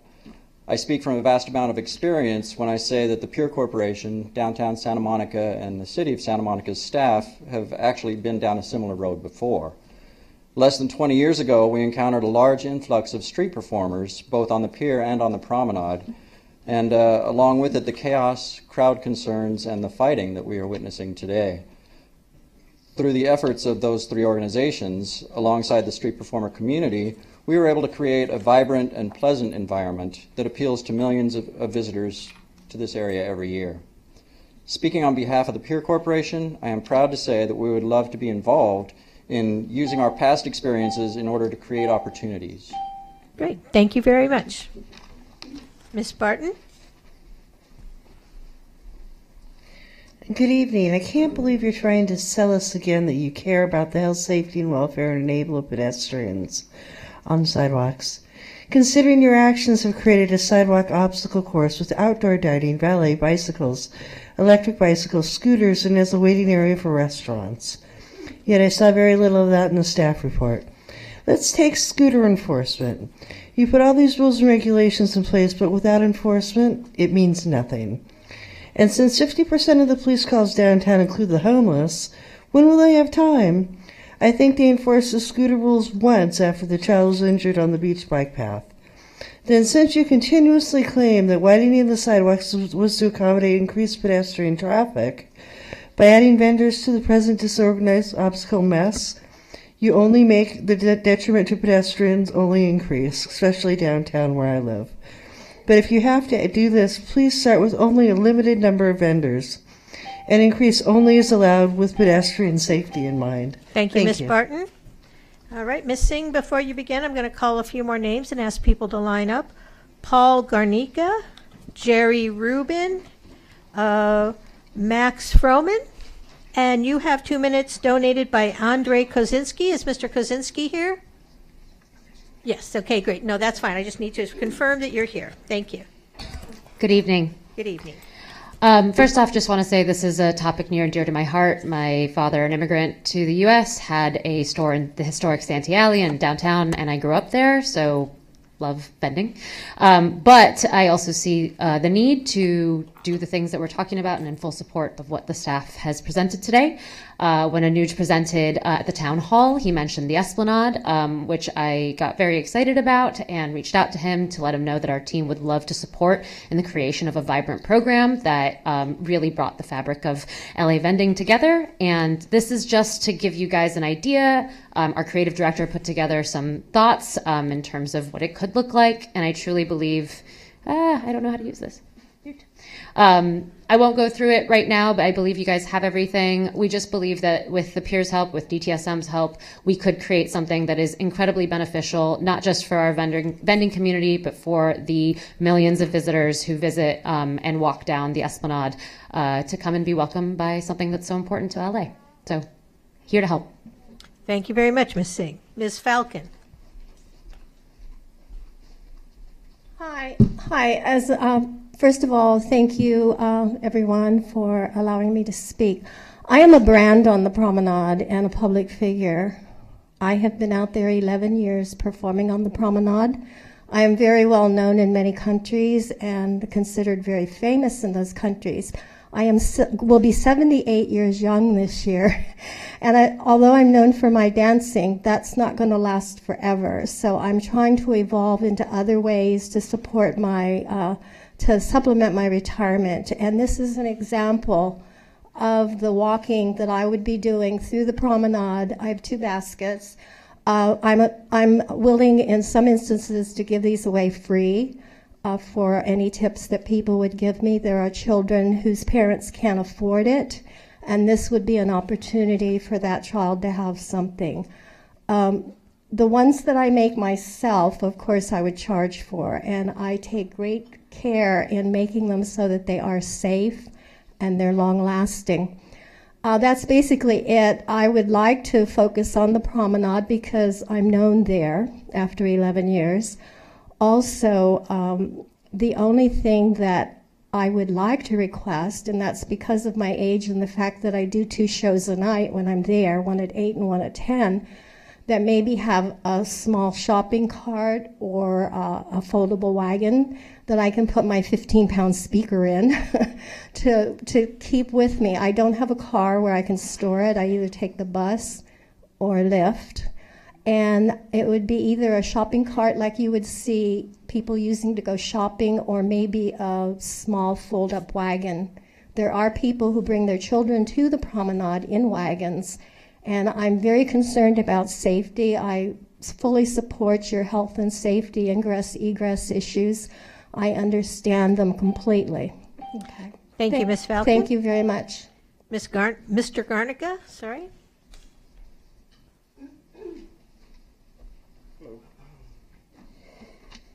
Hello, good evening. My name is Paul Garnica. I'm the Director of Food and Beverage at Pacific Park on the Santa Monica Pier. I manage all of the park's operations, including our food cart program. I bring many years of experience from other high-traffic entertainment destinations, including Staples Center, LA Live, Dodger Stadium, the Coliseum, and the Rose Bowl, just to name a few. As Director of Food Operations, my primary responsibility is ensuring the millions of people who we serve each year are safe. I personally witnessed many gross violations of food handling around the pier. As I only have 2 minutes, I was trying to decide which examples of these violations to share with you. From fruit being pulled out of trash cans sold to unsuspecting visitors, to seagulls pecking on food sold from unmanned carts, or food being cooked on the back of U-Hauls. Compare that to other pier leased operators who purchase products from reputable vendors and have HACCP programs in place and can trace food recalls quickly. We prepare and cook food in kitchens approved and monitored by the city planning and county health officials. The food is then served by well-trained and serve-safe certified food handlers. Although these are rigorous standards, these processes ensure public safety. Our other serious concern is pathway obstructions to pier visitors. The sections of the proposed ordinance that aim to keep those walkways free of obstructions, including vending carts, is very important in keeping traffic flow on the pier clear and safe. We've been operating in Santa Monica for over 20 years, complying with regulations that stipulate how we operate, governing everything from hours of operation, pay rates, and even utensils which we offer our guests. We hope the council keeps those laws and regulations in place for all who do business in Santa Monica. Thank you. Thank you, sir. Jerry Rubin.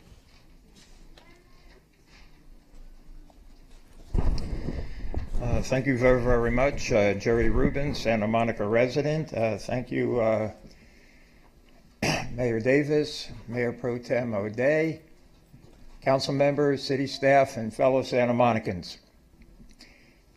Well, I support this comprehensive endeavor. A lot of challenges, but a lot of opportunities, and I think the city's doing a very good thing, and I applaud the staff and everyone who put their energy into this. I also want to say that I really appreciate your sensitivity to intrinsic First Amendment and free speech concerns, and I think that's very, very important. And I appreciate the flexibility you're going to have to evaluate this and see where it goes in the future, and I urge everyone to cooperate with everyone doing this.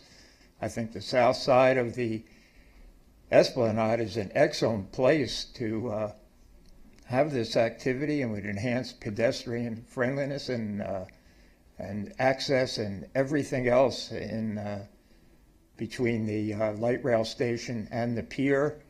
And it would be, I just think it's really good work by city staff. So thank you very, very much. Great. Thank you, Mr. Rubin. Mr. Froman, before you begin, I'm going to call a few more names for people to line up behind you.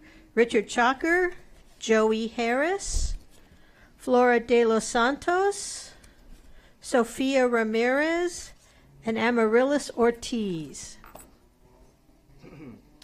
Thank you, Mr. Good Fromm. evening. First of all, I would like to say that the report that has been presented in front of you by the staff, I think, in my opinion, and I'll tell you why, is a complete fraud, and is condensed of misrepresentation as well as misinformation.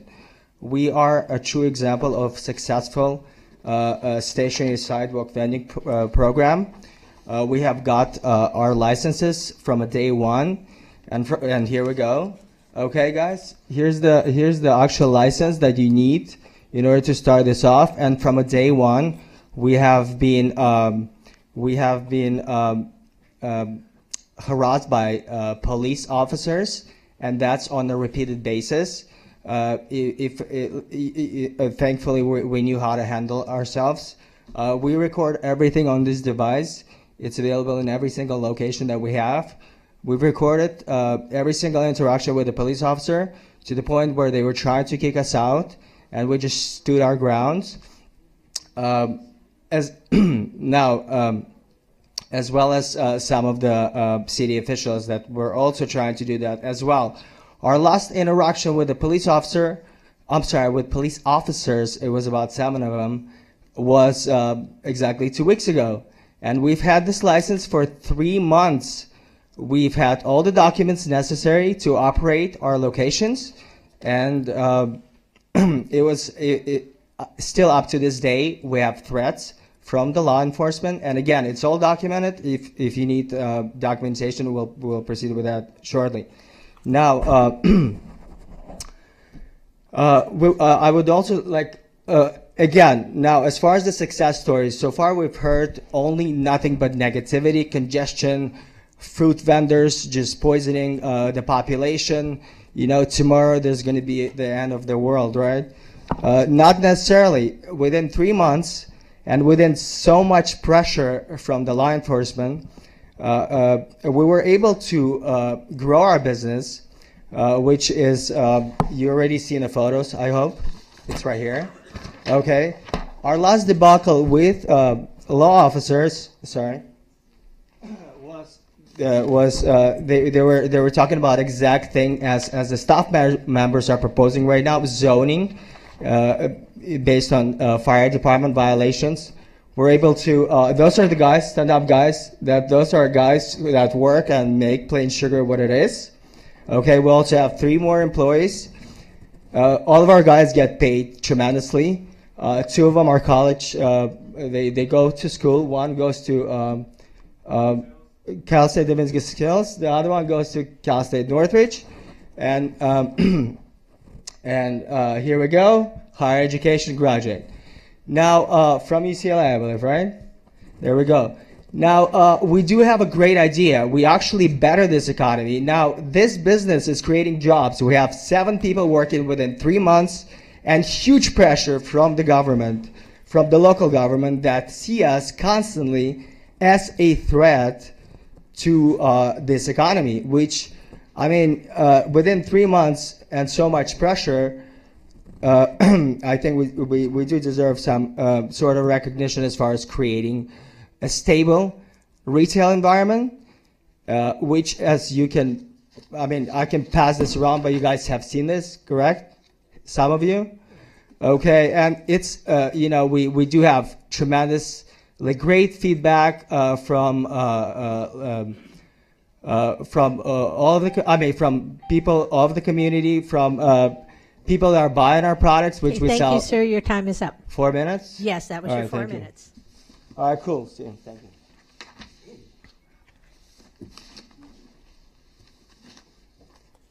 Good evening, council members, city manager, and city attorney.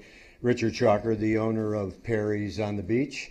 I certainly want to commend staff for a very comprehensive review of the vending ordinance, and it's certainly long overdue. I like the initial rollout, but I want to cut to more personal effects. I think now that we've removing the pier on some level, stationing down below the pier and just south 16 and 1700 blocks, I think there's going to be natural pressure for vendors to move outward, mainly south, especially since there's no prohibition on the walk path. It's de facto we have an exclusive as the city vendor. And in this most recent RFP, vending was included in our proposal. And we are in the process of negotiating that provision. Now that the staff reports come out, that has certainly undermined how the city will approach us and how we'll be able to deal with this issue. I'd like to suggest a buffer zone around Perry's, so that we are not encroached upon like we have been for years and years and years with replication of products that we sell. And I would certainly remind the city that they derive a lot of revenue from Perry's, and I by no means are against the vending at all. I understand this is a stepping stone for economic development, and I completely agree with it. So I'd like you to seriously consider that maybe 200-foot buffer zone. Thank you. Thank you, Mr. Chalker. I think we have a question from Councilmember McEwen. Yes. I'm very sympathetic to your situation. Thank you. But the state law under which we are now having to operate, I believe, specifically requires that there be a safety reason to prohibit vending in an area. Can you posit any safety reason why there should be a buffer zone? Well, I mean, if I understand correctly, the only place they can vend is on the walk path, and that's a highly congested area during the season in particular, but on busy weekends as well. That would be the only reason I could posit that might help the cause. I mean, so also, you'd recommend prohibiting vending on the entire walk path? I'm not, no. Well, how is it? See, again, we have to have a safety reason to hang. Well, listen, if that's the premise of making... That's the state law. Yeah, well, again, it's hard for me to push back on state law. So hard for us, too. Yes. But again, I don't know if there's any considerations that can be given to your longtime standing vendor. If there is, I would certainly appreciate it. I asked the question just to let you know that we hear you. Appreciate that. Thank you. Thank you, Mr. Chalker. Joey Harris. Hi, I'm the concessionaire at the Lowe's Hotel for bike and skate rentals. What I'm concerned about this ordinance is a lack of balance between the vendors and brick and mortar establishments. For instance, say you have a catering truck and selling Mexican food and you park right in front of a Mexican brick and mortar store. To me, that's an unfair situation because the brick and mortar store has all kinds of permits to get with building and safety, with health department, with licensing, paying rent, paying insurance. I think you need to level the playing field by establishing a separation of 100 yards between a vendor and a like business. I think that needs to be incorporated in this ordinance to level the playing field. Is that the conclusion of your remarks, Yes. Mr.? Okay, great. Thank you so much. We appreciate it. Okay. Flora de los Santos, and I believe she'll need interpretation.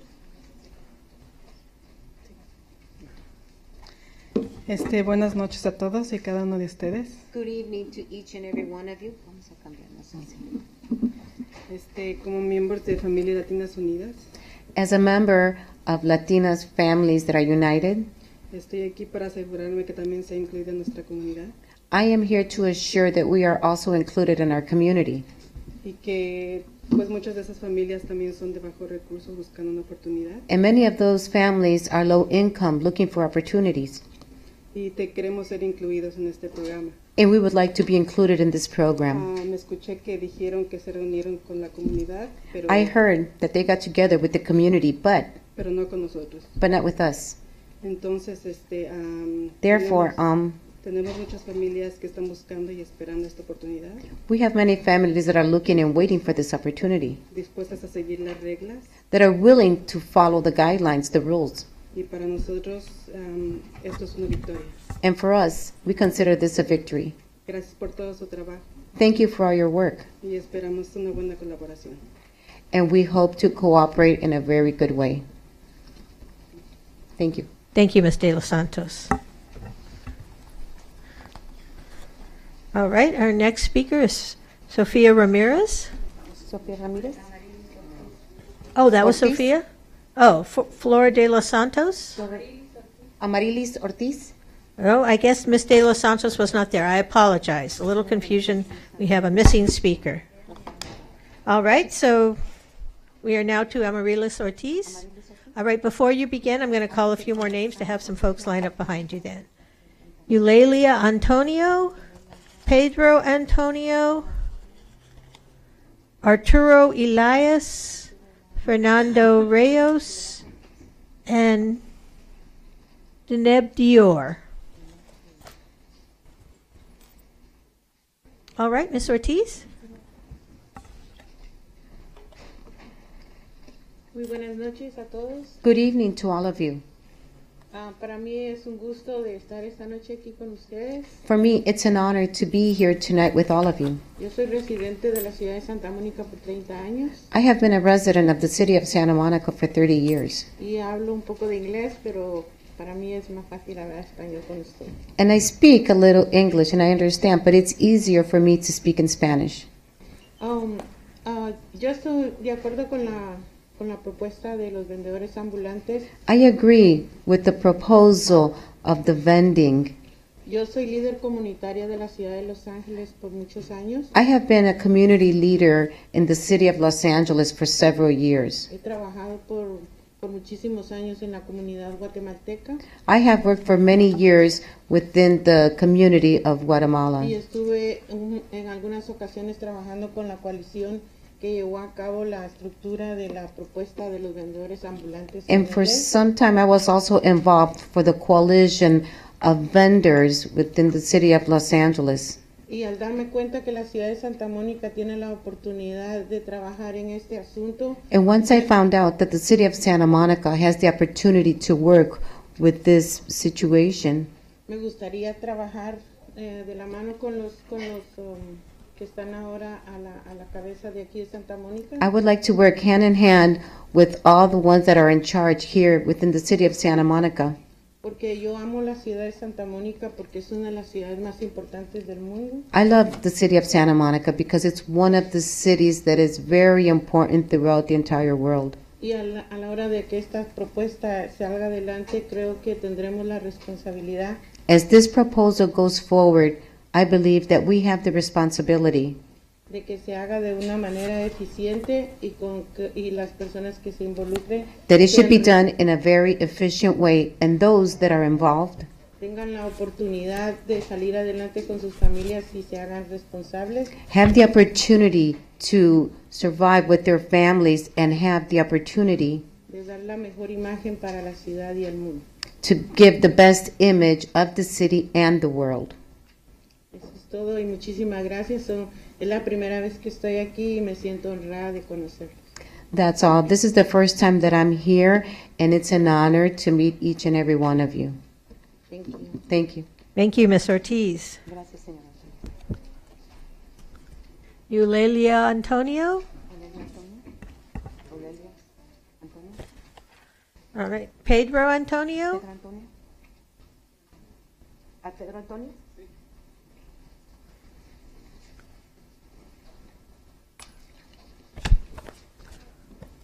Acérquese.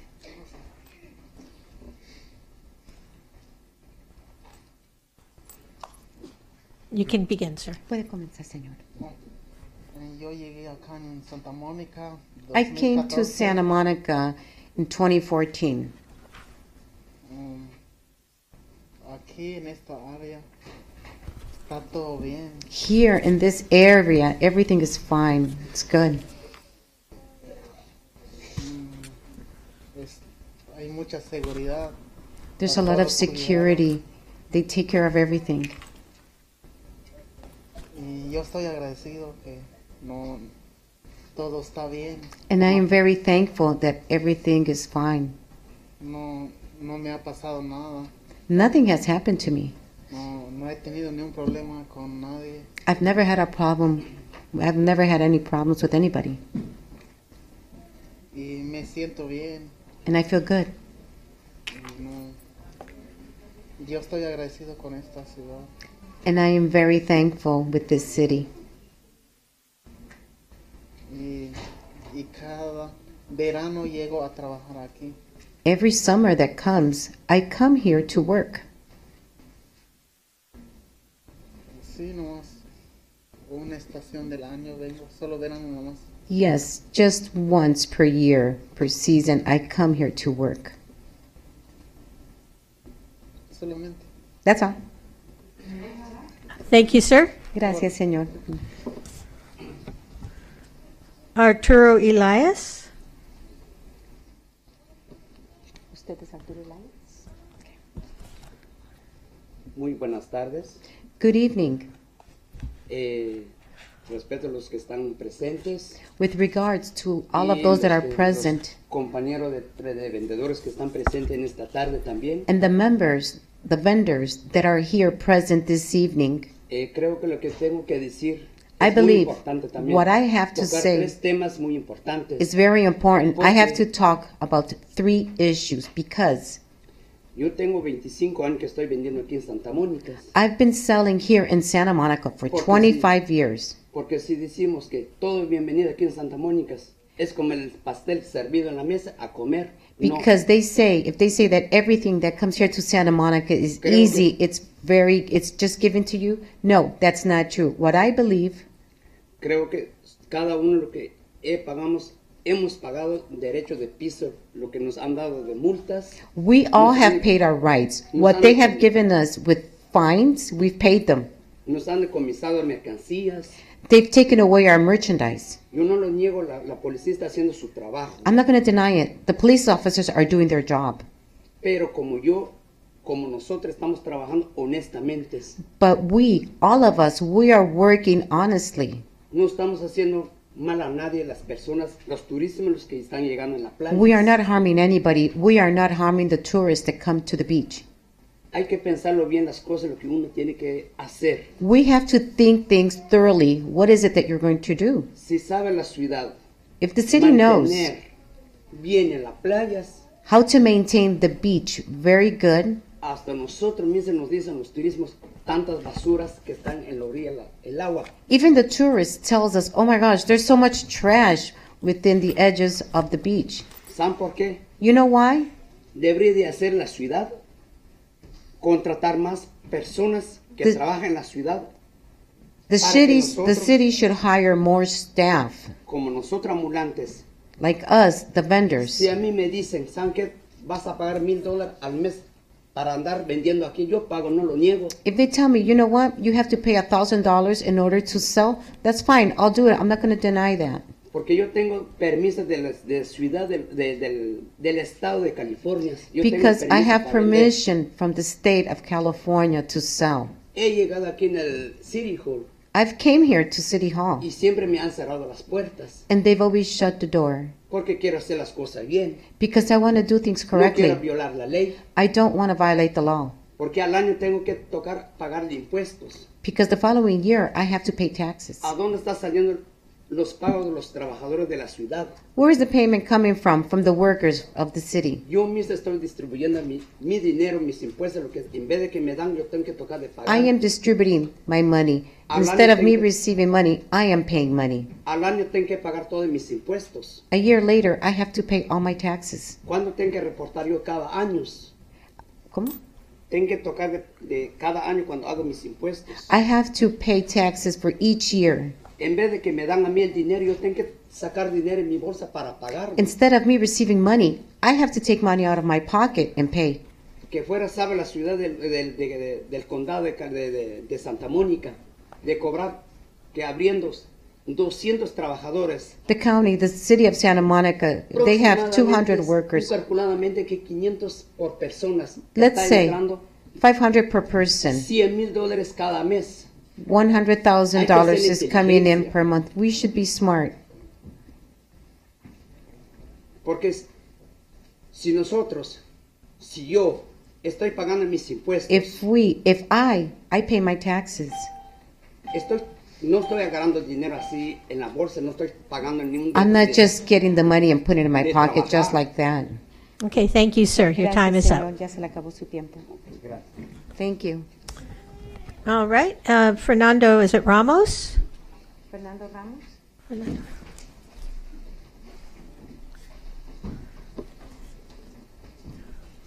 Si quiere quise el equipo. Good afternoon. Good. Nosotros estamos vendiendo en la playa por We are selling on the beach because 10 years ago, este año no hemos recibido multas, pero this year we have not received any fines, but el año pasado yo recibí 2 multas de $1,200. But last year I received 2 fines of $1,200. Yo vendo luces, yo no vendo comida. I sell lights. I don't sell food. Mi pregunta es, ¿para My qué van a question dar is, permiso? are you going to give permission for that? Are you going to give permits for that? Los oficiales que están a las espaldas este domingo fueron a arrestar. The officers that are behind us, they were there this past Sunday, and they were there to arrest. A las personas que se llevaron fueron $10,000 de fianza que nosotros no los juntamos muy fácil. What they took, a ver, ¿qué fue lo que se llevaron? Se llevaron unas personas y les cobraron $10,000 de fianza que nosotros They no los took juntamos some muy people away and they arrested them, and they were charging a bail of $10,000, and that we cannot afford. Dijeron que eso no era felonía, que era un misdemeanor. They said it wasn't a felony; it was a misdemeanor. Yo no sé por qué están haciendo eso. I don't know why they are doing that, because we don't have that kind of money. No sé qué va a pasar después de esto. I don't know what's going to happen after this. Tenemos miedo cada vez que los oficiales como el que está atrás llega correteado. We are scared every time that the officers show up, like the one that's behind us. We're scared and we just run. Ellos corren atrás de nosotros. They chase us, Y no sabemos qué vaya a pasar. Si podemos and we don't know adquirir what's permiso, going to happen. If we can acquire a permit, nosotros lo pagamos como acaba de decir. we'll pay it like the man just said. That's all. Thank you, sir. Gracias, señor. Deneb Dior. And before you begin, sir, I'm going to call the last few names, and we'll have people line up. Abby Arnold, Ron Miller, and Walt Davis. You can start, sir. See, McKeown is the only person I recognize. I used to come here when I've been a street performer for 22 years. Okay, you're going to need to speak into the mic so we all can hear you, sir. Is this Yes, one? that's it. I've been a street performer for 22 years, and I recognize it. McKeown was the only person who actually called me back. And one occasion I came to submit a petition.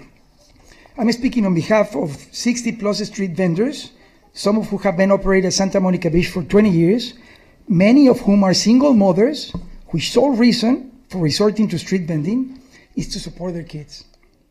During all this time, even though they have been arrested, their items have been confiscated, and they have had to pay steep fines for each offense, as you heard people mention, all of the infractions in the name of safety, they are still working hard at this location trying to make a living. Your decision is going to affect the well-being of many families tonight. Many of the vendors were going to yield their time for me to be comprehensive about this. Is there any chance that my time could be extended? No, sir. Okay. It doesn't show any then let me go as donation of fast as time. I could. Let us understand why did Governor Brown implemented this law.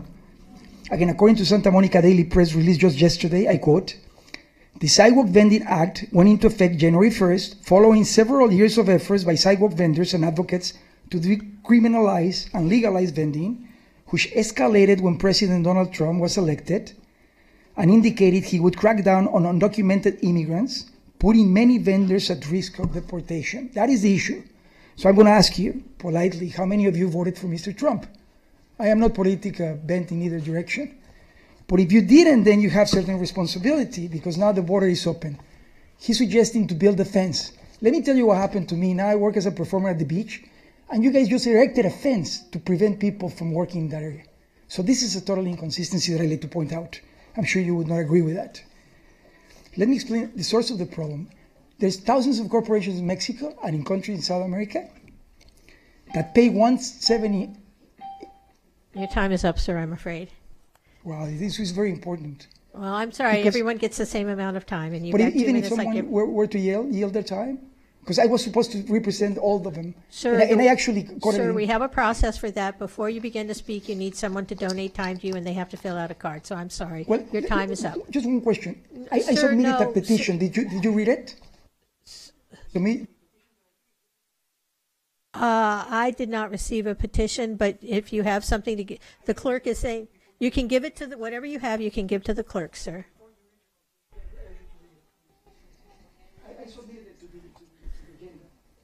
All right, sir. Your time is up, so we need you to sit down. Thank you. Abby Arnold.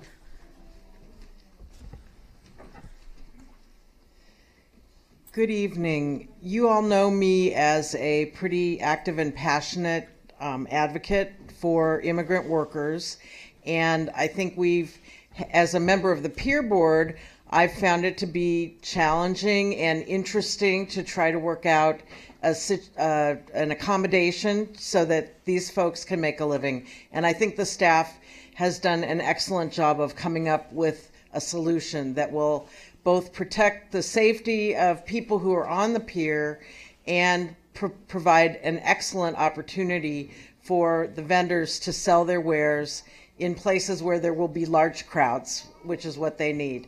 As all of you know, the pier is a very restricted area, and it gets crowded. It only holds about less than 10,000 people at a time, and during the summer especially, it gets very, very crowded and scary.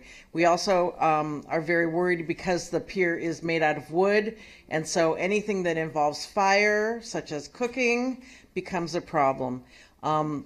We've struggled and worked with code enforcement about ways that we can create an environment that's safe for everybody. And I think, again, the staff has come up with an excellent solution. I particularly want to highlight their communication plan, because I think that by working with the vendors over a period of time, they'll be able to get compliance. We don't need to have police out there arresting people or giving them tickets. There won't be arrests, but giving them tickets right away. We need a period of time when people learn how to be in a new place and how they can benefit from it as people get off the train and are walking down to the pier and on the Esplanade. So we at the pier are looking forward to being part of the solution so that these folks can make a good living and everyone can be safe. Thank you very much. Thank you, Ms. Arnold. Ron Miller. Thank you. Ms. Mayor, Council, City Management, thank you for coming. Thank you for allowing me to present tonight. And I also want to say thank you to Anuj and his team for taking the time to really dig into this topic. It's a complex one, and I think you guys did a great job. My name is Ron Miller. I'm here on behalf of the Palisades Beach Road Neighborhood Association. We're the group of property owners down there. And what we're here to request is a prohibition of stationary vendors on all of Oceanfront Walk. And the reason why is, first, I'd like to point out that staff is recommending that there be a prohibition of stationary vending on 1600 and 1700 block on the basis of 3 reasons. First, there's excessive pedestrian density in that area. Second, it is an area designated for emergency vehicle access. And third, it's in the immediate vicinity of established beach concession operations. Now, I want to point out specifically as to that last point that SB 946 under Section 51038-2A specifically enables the city to prohibit vending within a reasonable distance of an established concessionaire. It does not require, as Councilman McEwen was pointing out with the gentleman from Perry's, a showing of safety. There is a specific exemption for that reason. And in fact, the portion of Palisades Beach Road to the north of the pier does in fact conflict with the Perry's operation out there. But even more important than that, Oceanfront Walk is not a sidewalk. It is actually a street. It is the street address that I live at is actually designated as a legal address, Oceanfront Walk. There is no other sidewalk in the city as such. Further, it is searchable on Google Maps as a street, not a sidewalk. And finally, it is used regularly by emergency vehicles. It's set up specifically for that, for emergency vehicles to be able to access those homes in the event of a fire. Because of the length of those homes, it affects that, and therefore we'd like to ask for a complete prohibition on Palisades Beach Road. Thank you. Thank you, sir. Walt Davis. Good evening, Council. I'm here to ask you to proceed and support with the ordinance and the proposal that you have put forth regarding the vending in Santa Monica. I have been involved with street performing and vending for the past 20 some odd years here in Santa Monica. And over the past few years, we've had an extremely large explosion of illegal vending on the pier. The pier, as has been stated before, is a very restricted area. It's a very narrow street. And what we have going on out there now is we have the legal vending and the street performers, but we're all in designated areas to attempt to observe a safety approach for the visitors and everyone alike. The current illegal vending does not recognize that. The people who are out there now set up in the middle of the pier, blocking access through the pier walkway and downstairs to the beach. We have had threats and property damage and vandalism by the people who are there now, who basically do not want to acknowledge any rules and regulations. I'm hoping that this new proposal will address that and get the pier back to what it was before. We look forward to having a pier which is safe and inviting to the guests and the residents. Thank you. Thank you, sir. I'm going to make a last call for two people who didn't respond before, Flora de los Santos and Eulalia Antonio. All right, then the public hearing is now closed and the matter is before the council. Councilmember McEwen. Well, I want to follow up with great interest on a challenge thrown my way by Mr. Miller that I had misinterpreted what the Senate bill actually said about prohibiting vendors near established concessionaires. That must be a question for the city attorney. As I recall, what we're allowed to do is prohibit vending in parks where we have an established concessionaire, not just in the vicinity of any established concessionaire. So for that purpose, does the beach count as a park? The last one makes it more complicated. You are correct that under SB 946, what they are contemplating is parks where there is a previously agreed upon established and exclusive concessionaire in the park. With respect to whether the beach constitutes a park for purposes of SB 946, I'm going to turn to our Chief Deputy of the Municipal Division, even. One last time. And so we've looked at it very closely with our city management colleagues, and we think that question doesn't need to be precisely answered this way because Palisades Beach Road, or Oceanfront Walk rather, is a sidewalk. Despite what may be marked on Google Maps, the activities on it are entirely pedestrian, and there is nothing, we do not believe that without public health, safety, welfare findings, that we could just outright impose a prohibition on Oceanfront Walk. And so the question that's presented really is, can we do either a stationary ban or an all-out ban? And the answer is under SB 946, we must do so with public health, safety, welfare findings. And that particular section that was pointed out by the speaker is not really applicable to Oceanfront Walk. And that would be true then also for, say, the bike path and the walkway down by Hollister or the other Perry's as well. Absolutely. And on the bike path, we believe that local authorities have more ability to regulate because it's simply used for vehicular traffic, and the proposed ordinance already prohibits vending on the bike path in all forms. So you couldn't even vend from a bicycle? No. And just to add one thing to that, Councilmember McEwen, we did also look because we recognized the sensitivity and potential ambiguity of this particular question that was raised by some of the residents. One of the other options that we looked at was a provision in the state bill that allows the prohibition of stationary vending in areas that are zoned exclusively residential.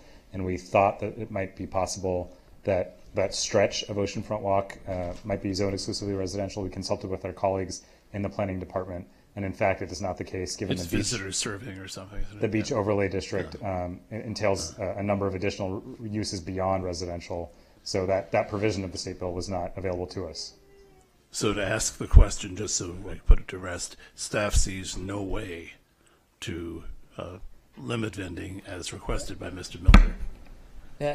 We don't have the findings to support it at this time. We have already discussed with our colleagues who oversee the beach the ability and the desire to actually monitor going forward, especially into the summer, if we observe consistent public safety hazards, risks, obstructions that do justify, then we would look at whether we could accomplish that via the regulations or need to come back to the council in the future.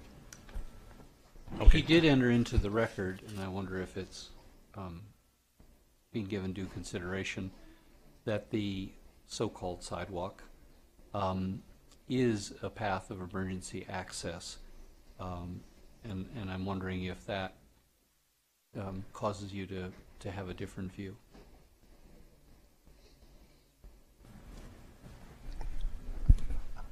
I think this, among many factors, are things that staff will be looking at as through the implementation of this program.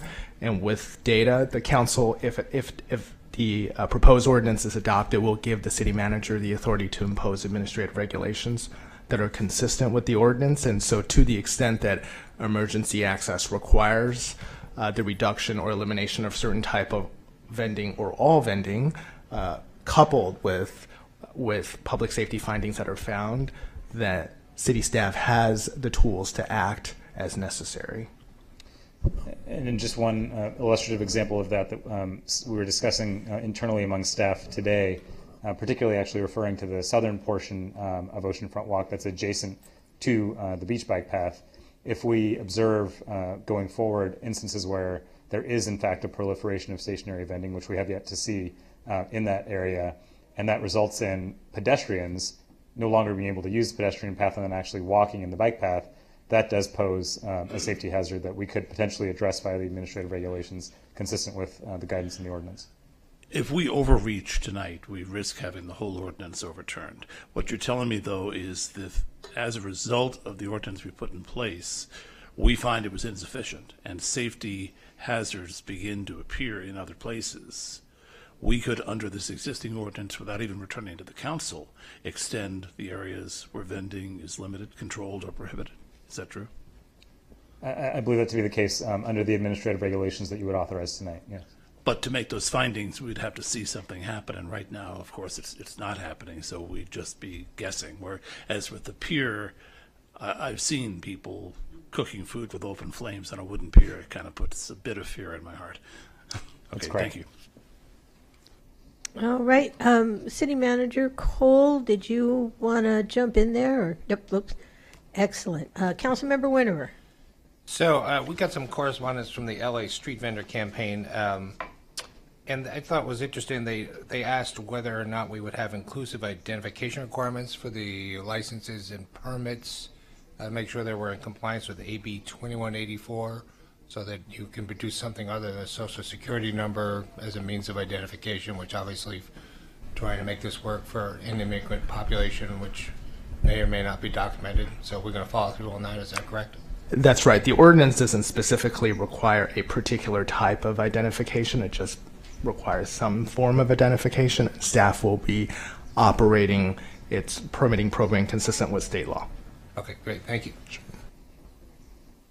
Mayor Pro Tem O'Day. So just to bring close on that last part of our conversation, we do not now feel empowered to be proactive to identify areas that would be of concern. We are simply reacting when we see concerns. So we have to, in other words, incur the safety impact before we could take action on a restriction. That's not quite right, Councilmember. We have staff and city management staff might be able to speak more to that, but public safety staff and city management staff have been going out there to actively survey the areas in the city that are susceptible to public safety risk, and based on their analysis have come back to you with restrictions that are appropriate, consistent with their findings. This ordinance is not, and the regulations that are proposed are not entirely reactive. They're based on both predictive analysis and based on past history. So it is not the case that we're only proposing regulations after having seen problems. We're also looking at activities and using the best professional judgment of our public safety personnel to essentially understand and predict where problems will likely occur, and have proposed to the council our best thinking. I agree with my colleague, and I think that's also why we did design the flexibility of recommending that council provide staff with the authority to issue administrative regulations to make adjustments on a more regular basis without necessarily needing to return to the council each time we need to make an adjustment. Okay, so just returning to the earlier question I had regarding the north side of the Esplanade, I mean, it is a very narrow sidewalk there. It's the one area that has me most concerned. I mean, this conversation about Oceanfront Walk also brings me to some concerns, but every time I look at that north sidewalk, it is packed with people. They're spilling onto the street as it is. I can't imagine having vending carts there. How do we get thinking about that? I mean, I think, with regards to sidewalks throughout the city, beyond sidewalks that are narrower than 8 feet, I believe, we don't necessarily have unlimited latitude in the absence of findings to regulate. But I think that those types of instances, for example, the entrance or exit to the parking lots that spill out onto that section of the Esplanade, creating buffer zones for those particular safety areas are the types of things that we would contemplate in the regulations to ensure that someone doesn't set up adjacent to a parking lot where there's the addition of pedestrians as well as vehicles exiting and entering. That sort of thing can be accomplished with the administrative regulations, but at least to date, having more of a blanket prohibition or restriction isn't something that we feel, based on the findings that we have, is supported for that location. Okay. Councilmember Himmelrich. Hi. So you gave us as one of the options the idea of having special vending districts. And I have to say that when you talked about how this was going to look on the Esplanade, I was thinking about night markets in places not generally here but in other cities, and where you have a place that people go with lots of carts and lots of vendors, and it has an audience all its own. I mean, it really is a market, and I wonder if that's what special vending districts are.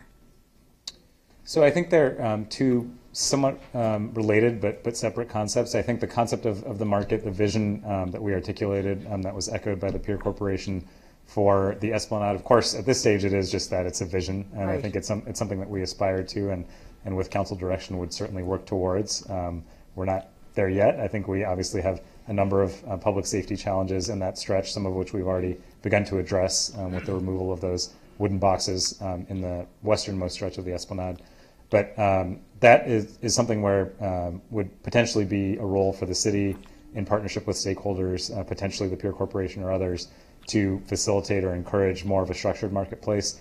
The special vending districts idea is one that has been advanced by the vending advocates in the LA Street Vendors campaign. Yes. It would be something more akin to perhaps actually a version of akin to our street performers lottery on the pier, mm-hmm.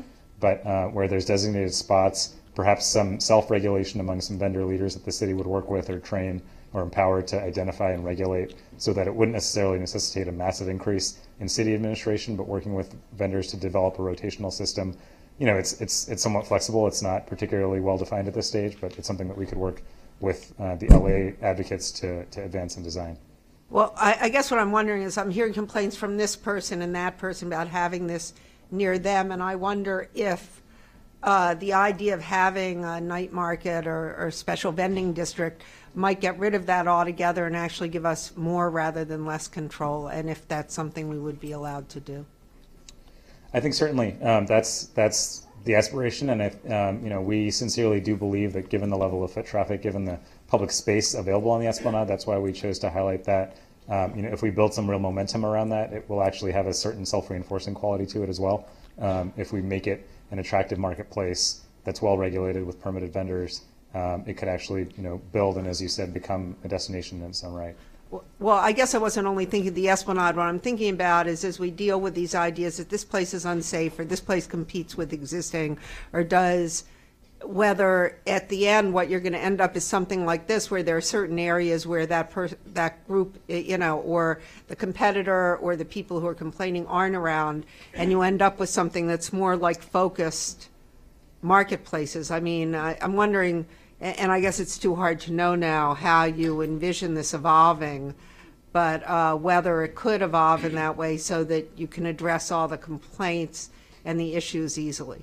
Certainly. I mean, I think this ultimately will be driven by the market. And if we do actually succeed in creating an attractive destination that serves as more of a magnet for vending activity, that could alleviate the pressure in some of the other areas. So my real question ultimately is, should we evolve into that? Will the state bill still require us to have additional locations, or allow, or can we actually have a special whatever you want to call it, where that's a place where people can go, and we know already that those are the places that nobody is complaining about? I believe in its current form, the state bill wouldn't necessarily give us the ability to say we've created or facilitated one zone and therefore create further restrictions everywhere else, absent specific health, safety, and welfare findings. And I'm not thinking just one zone. I'm thinking that I can think of a few areas that are conducive to this and where people are. I mean, that aren't directly on the pier or directly on the promenade. So sure, and I think, absent a change in the state law, we'd probably be relying on the marketplace to define and drive those specific places as the real concentrations of vending activity. Great, thank you. Councilmember McEwen. Santa Monica has pioneered environmentally responsible packaging on food and beverage sales. So what about vendors? I mean, are they going to be able to sell beverages in styrofoam cups or styrofoam clamshell containers? Or will they have to, nothing in the state bill, I don't think, requires us to let them violate our environmental laws, does it? That's correct. And we are empowered, even under the state bill, to impose our local regulations along those lines, and we do intend to incorporate compliance with the single-use plastics ban as well as the disposable food service we worked ban. very carefully with the Chamber of Commerce and our local businesses to implement that. Can we spend the same time and care in working with these vendors so they understand what we're doing and why we're doing it? So we did, at the town hall we referenced that we had last month, we did have a representative of the Office of Sustainability and the Environment there with some samples and some lists of vendors of those types of food service ware. And we will incorporate that into the business licensing workshops that we have going forward as well. Now, if we're not going to let roaming vendors on the beach sell food in styrofoam, what about a roaming vendor going up and down the beach selling styrofoam boogie boards? Is that something we're going to allow styrofoam that close to the ocean after we fought so hard to keep it out? I don't know that we have a basis under our current laws to address that. It would probably require separate council action. Right. So the existing environmental ordinance has to do with food containers. The council certainly could adopt additional regulations on specific other items that are generally applicable, and at a future meeting the council could direct staff to look at it, and the future meeting staff could bring it back. That may be a direction after we move on the main motion. All right, I'm going to take a turn. So I want to follow up on some of the questions from my colleagues. So first of all, talking about Oceanfront Walk. I mean, I think one of the things we're anticipating is assuming we adopt this ordinance tonight, what we'll see is some of the vendor activity move around. And then it might be, for example, that you see more concentration of vendors on Oceanfront Walk or farther down the beach or something, simply because there isn't space for them and they're not allowed where they were before. And so then we might have to revisit the issue with regard to these areas they've sort of migrated into. Is that right? That's correct. As I said, I think one option. We have a very advanced draft of the administrative regulations. We're going to do a final pass at it following council action tonight, and there is a possibility to incorporate specific tailored regulations, such as a buffer around a bike path to address that specific safety issue, consistent with council direction in the ordinance tonight. And then the other issue was about, the Esplanade. I share Mayor Pro Tem O'Day's concern that the north sidewalk on the Esplanade, which is Colorado, effectively, not only is it very narrow, it's remarkably high for a sidewalk. So if people are to fall off it or something, it's not really a safe environment. But I'm also assuming that regardless of the vendor law, it is so narrow that if someone were to set up a vendor cart there, it would block the sidewalk, which I think, regardless of what we do tonight, would be illegal. Is that correct? That is correct. Our existing laws with respect to obstruction are not altered and remain enforceable, and in fact actually are forming the basis for some of the effort that's been going on in the pier in recent weeks, led by Sergeant Crafton. So it seems to me that on the Esplanade, you almost could only put it on the south side, because we also have the issue that at the corner of 2nd and Colorado, you have the bike shop, which is open, so if carts were set up in front of there, it would affect ingress and egress into that business. Is that right? That's right. That's right. And distances between the entrances of existing businesses, those are the types of things that the administrative regulations will precisely address. Okay. It sounds like that would also address then the block between 2nd and Ocean, where you have a lot of ingress and egress to a lot of small floor plate businesses. The other question I have, I guess, is, can people please silence their phones? The other question I have is, we obviously have this concern about well-established vendors in town and people who, view this as competition, and we've gone through this with food trucks and other items. I mean, it seems to me that one of the things that we haven't talked about much, but I think we should remember, is that this does ban, for example, motorized vehicles being vended out of trucks and things like that, and that some of those businesses have been competing with some of the people who have been concerned about, these motorized vehicles parking in the parking lot literally next to their business and offering another mode of transportation. So in terms of that ban, where will those motorized, where will we be banning people vending motorized vehicles out of vehicles? That would be applicable citywide. It wouldn't be tied to proximity to a brick and mortar. It would just be citywide and largely based on the fact that it's facilitating activity that's unlawful in terms of where those devices are being ridden. Okay, great. Thank you. Mayor Pro Tem O'Day. Just following up on Councilmember McEwen's questions related to our environmental ordinances, do we have any educational materials provided with the business license?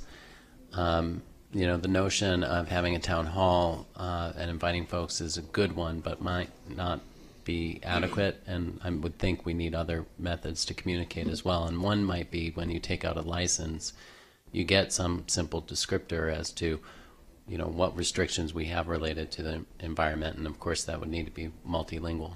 We do have that information available. We had already been preparing frequently asked questions for sidewalk vending, which we have available in English and Spanish, and we'll be updating based on the council actions tonight. Okay, so if that goes out with the business license, that would be...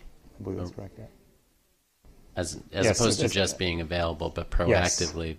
Okay, when they fill out the business license application, they receive that information. Yeah, and we can, if there are any gaps in that process, absolutely we intend to address them. That'd be very valuable. Yeah. Thank you.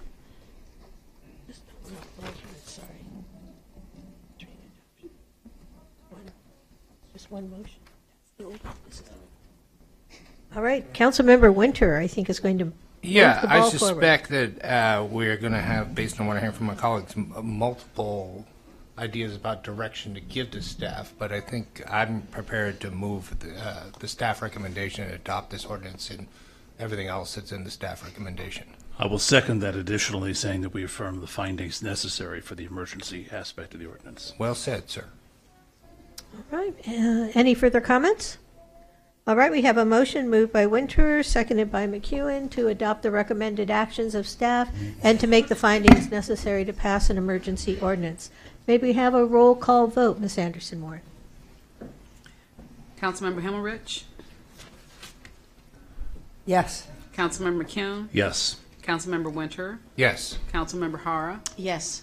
Mayor Pro Tem O'Day? Yes. And Mayor Davis. Yes, that passes unanimously 6-0. Councilmember McEwen, I think, has some follow-up. Well, there'll be some direction. I might as well start. And I want to credit the people who brought this to my attention and just, let people know all the good ideas that happen up here in the dais don't always come from the seven of us. They come often from the community. Ocean Park resident Mary Hubble is the one who asked about styrofoam and the seeming insanity of our prohibiting styrofoam food containers to keep styrofoam out of the ocean while we allow people to sell styrofoam boogie boards, whether they're doing it as vendors or even in existing businesses. So I'd like to suggest a direction to staff that we explore the possibility of prohibiting or somehow controlling the sale of styrofoam boogie boards for use in our ocean. I see at least one nod yes on that. Can I suggest we just expand it to beyond boogie boards and all it water is actually, toys? It's actually expanded polystyrene, yes. Well, no, but to not just boogie boards, all other water toys. We don't want anybody bringing styrofoam that can break up in the ocean. Not just boogie, okay, yes. Yeah. Any expanded polystyrene beach toys. Yes. Or other products that might be used in the ocean, just so we can capture everything.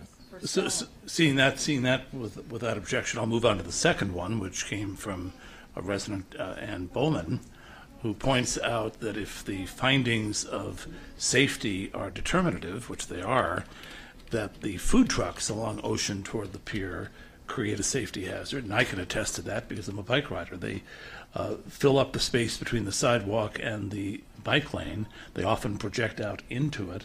They'll put little boxes out to catch drips and stuff actually in the bike lane. And because they're so close together, people come out walking between the food trucks, you can't see them coming. So I would think that some kind of a control over the food trucks and their vending along Ocean Avenue might be possible within the constraints of both this law and state vehicle code. And I'd like staff to explore that as well. I think that's an excellent idea because we do want to ultimately build that dedicated bike path there. Well, actually, here's the funny story. Today, I went down there on my bicycle to take pictures of the food trucks along Ocean Avenue between Broadway and Colorado. And there were no food trucks there because today was the day a city crew was out there painting the bike path green. And so the we just painted it every day. That's right. So I couldn't come down here with a photo of the food trucks impinging on the bike path, but I do know it happens. And I do want to emphasize and remind everyone that that Ocean Avenue cycle track protected bike lane is part of the downtown community plan, so maybe this will help us advance that. Councilmember Winterer, did you have something else to add? Well, I think it goes without saying, but I think that, we should give direction to staff is that they are out there looking how this gets implemented and the possible changes to vending throughout the city, that they should, as we heard from the public and from the councils, pay particular attention to what might transpire on North Oceanfront Walk and the North Esplanade. That's acceptable. All right, so that direction wasn't formally made as a motion, but I've seen no objection. So perhaps, Mayor, you should allow me to make a motion so we can actually get it on the record for those. Yes, I was going to say, I think what we should do is just combine these things into one motion with direction. And So I have moved. it written down if you. So let me restate it, and then you can confirm that you were moving it. One is that staff examine the possibility of banning the sale of styrofoam beach toys, including but not limited to boogie boards and other styrofoam toys that are vended in our city. Two, that the staff look at the inherent safety issues relating to the presence of food trucks on Ocean Avenue. And specifically the west side of Ocean Avenue. Specifically the west side of Ocean Avenue, because they'll be interfering with our cycle track that's coming not too far away.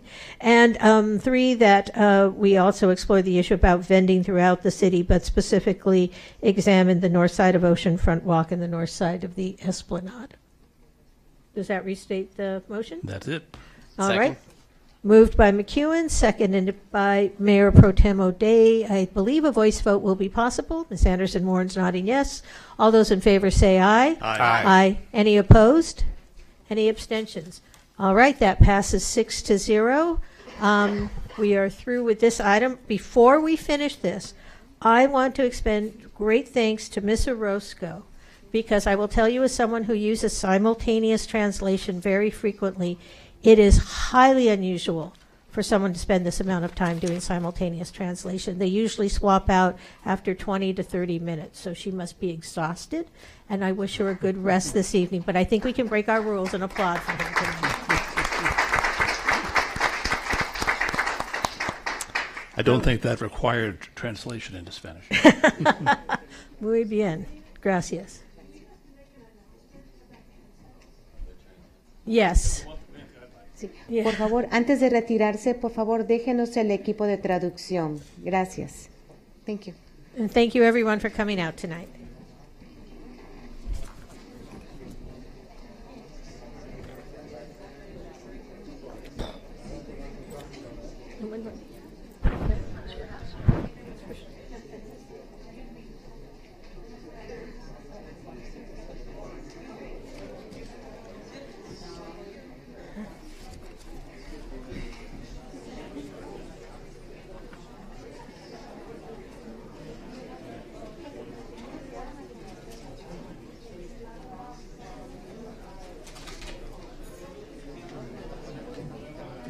Do we know where Councilmember Moreno is?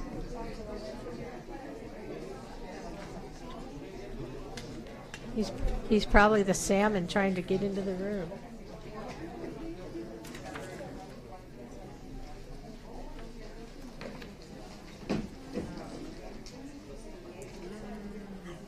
Hi, is that for 14? Okay.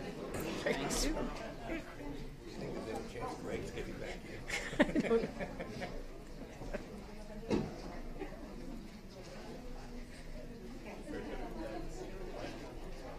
Okay.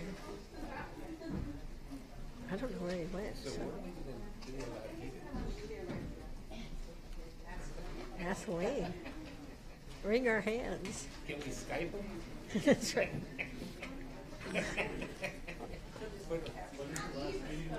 Next one.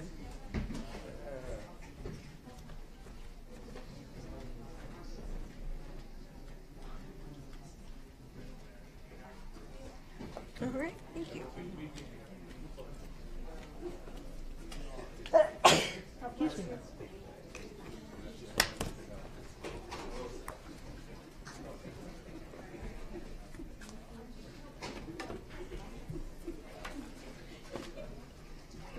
I'd like to see, at least see Greg's head out there.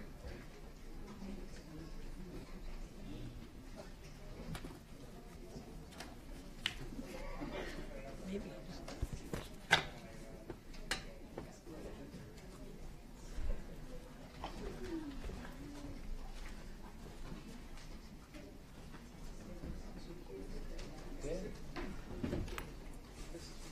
This is for 14. Okay, great.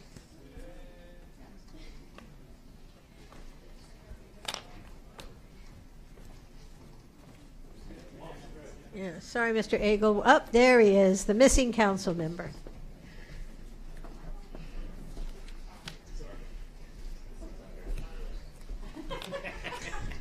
And he didn't bring any for us.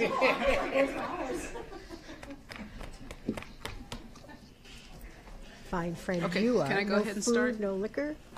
All right. Can I go ahead? No Okay. chocolate. So now we have item 8A, which is affordable housing on city-owned land, and you have 4 requests to speak. All right. Good evening, Mr. Agel. Good evening, Mayor and Council members. Andy Agel, Director of Housing and Economic Development. Before you is consideration of authorizing staff to issue a request for proposals for the development of affordable housing at 1318 4th Street, which is the site of parking structure 3, which is just south of Arizona. By way of background, the Housing Commission has been working with staff on looking at opportunities to reduce the cost of creating affordable housing in order to increase the number of people that we can serve through our housing trust funds. One of the most obvious ways to reduce the cost of housing is to take land out of the equation. I think, as many of you know, the city typically fronts the entire cost of purchasing land when we are creating affordable housing. Given that the city is a significant landowner in Santa Monica, developing affordable housing on land that we already own can dramatically reduce the cost of creating that housing. And just to give you a sense, we looked at five affordable housing developments that are going through the pipeline right now. In your staff report, we've got more detail, but we looked at how much are we spending on land to make those developments work. And it's pretty substantial. So based on those numbers, if we were providing gap financing for, say, 100 affordable apartments, it could be as much as $21 million or more that we're spending just on land. So we've been working with the Housing Commission over the last several months. We started with sort of all the city-owned land, and we've narrowed it down over time. And tonight we're specifically requesting authorization for the site at 1318 4th Street. And I know one question that probably first comes up is, well, isn't there parking on that site, and how can we do without parking in the downtown? So I want to assure those that have got that question that the city completely replaced the parking, more than replaced the parking at parking structure 3 when parking structure 6 was reconstructed. In addition, what we're seeing now is we're seeing parking occupancies are actually declining in our downtown.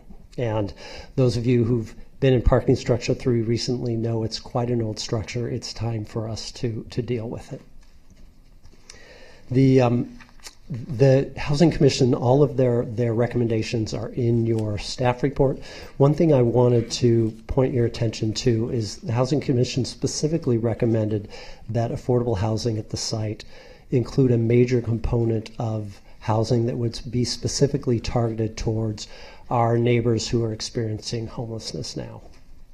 And you've also received a letter from Downtown Santa Monica, Inc., specifically calling out the opportunities in the ground floor and potentially any basement to help energize and enliven the larger downtown.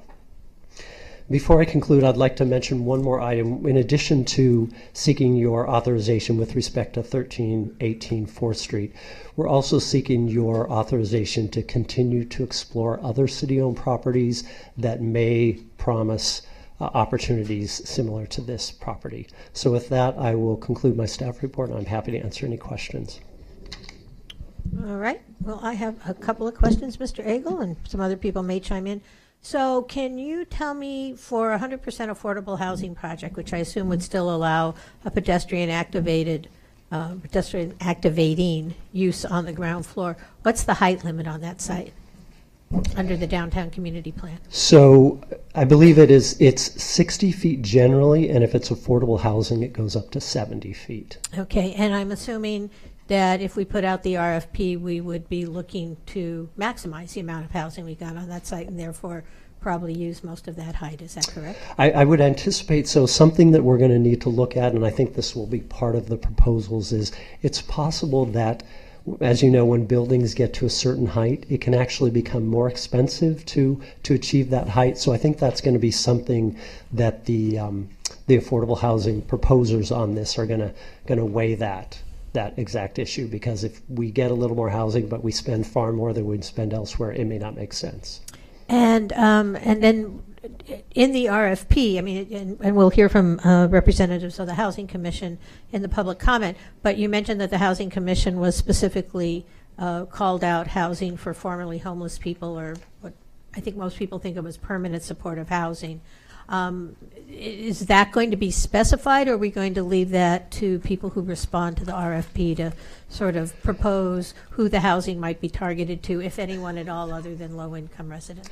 So I think it would be helpful for us to get either council support for that, or if you want to go some other direction, that would be important, because we think it would be helpful, at least if we've got that target population that we're putting it out there. All right, great, thank you. I see nobody else in the queue, so we will go to the public comment.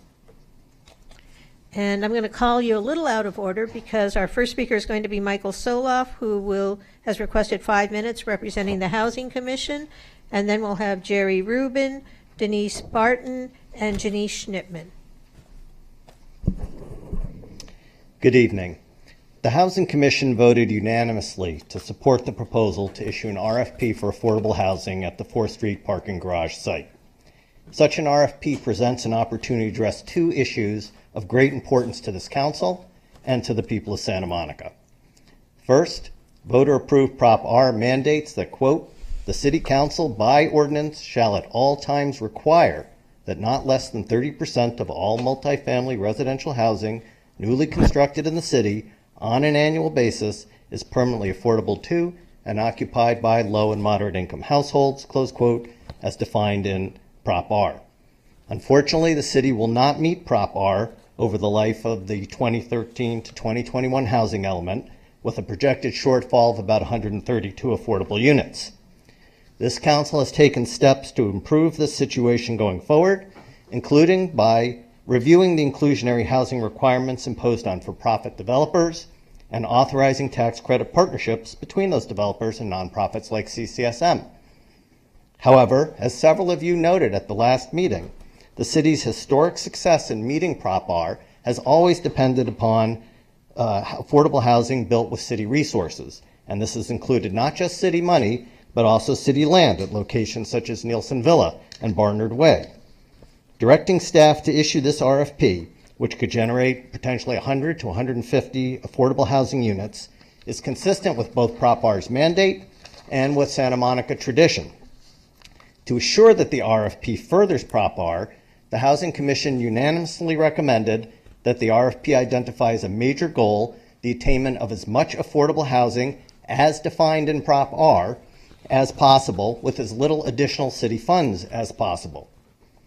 Second, within the population of homeless persons found in Santa Monica is a subpopulation of homeless Santa Monicans, neighbors for whom it's our responsibility to provide permanent housing within the city as quickly as possible. Indeed, the initial Housing Trust Fund plan, which was unanimously recommended by our commission and unanimously adopted by you in July of 2018, provides, quote, a priority goal of the plan is to provide permanent housing in Santa Monica for those among the population of homeless persons in the city that the City Council determines the city should take responsibility to permanently house in the city. This should include Santa Monicans who are homeless. Subject to further refinement, this group is deemed to include those persons on the Santa Monica Homeless Registry as of the date the plan is adopted who are not already in permanent housing, close quote. According to staff, the homeless registry at the time the plan was adopted included 95 individuals who did not have permanent housing and another 44 whose status was unknown. My fellow housing commissioner, Renee Buchanan, spoke eloquently at your last meeting about how OPCC saved her life when she was homeless, how CCSM has provided her permanent housing ever since then, and how she is paying it forward by all of her volunteer work in the city. Her story illustrates how important it is that the city follow through on its commitment to permanently house homeless Santa Monicans as quickly as possible. However, in the 8 months since the adoption of the Housing Trust Fund plan, not a single project has come forward to help these folks. The Housing Commission therefore unanimously recommended that the RFP for 4th Street state that a key goal is a major commitment to providing permanent supportive housing. A major commitment, but not an exclusive commitment, as the downtown location is ideal for other affordable housing uses as well, including housing for our many low-wage workers in the hotels, restaurants, and retail stores whose work generates the TOT and the sales taxes that fund the majority of the city budget. These persons could walk to work from 4th Street instead of spending hours a day away from their families commuting, and they are more likely to use public transit than market-rate tenants. For similar reasons, the Commission also voted unanimously to recommend that at this time you make affordable housing a high priority for planning at the Big Blue Bus site, that consideration be given to either dual use of that site or exclusive affordable housing use at that site, with the Big Blue Bus being moved to other city-owned land, and that consideration be given to the suggestion of staff that this may be the appropriate location for the permanent replacement of San Michelle. Thank you, and I hope you'll consider our recommendations. Thank you, Mr. Sola. Jerry Rubin, who appears to have gone home for the evening. Ms. Barton.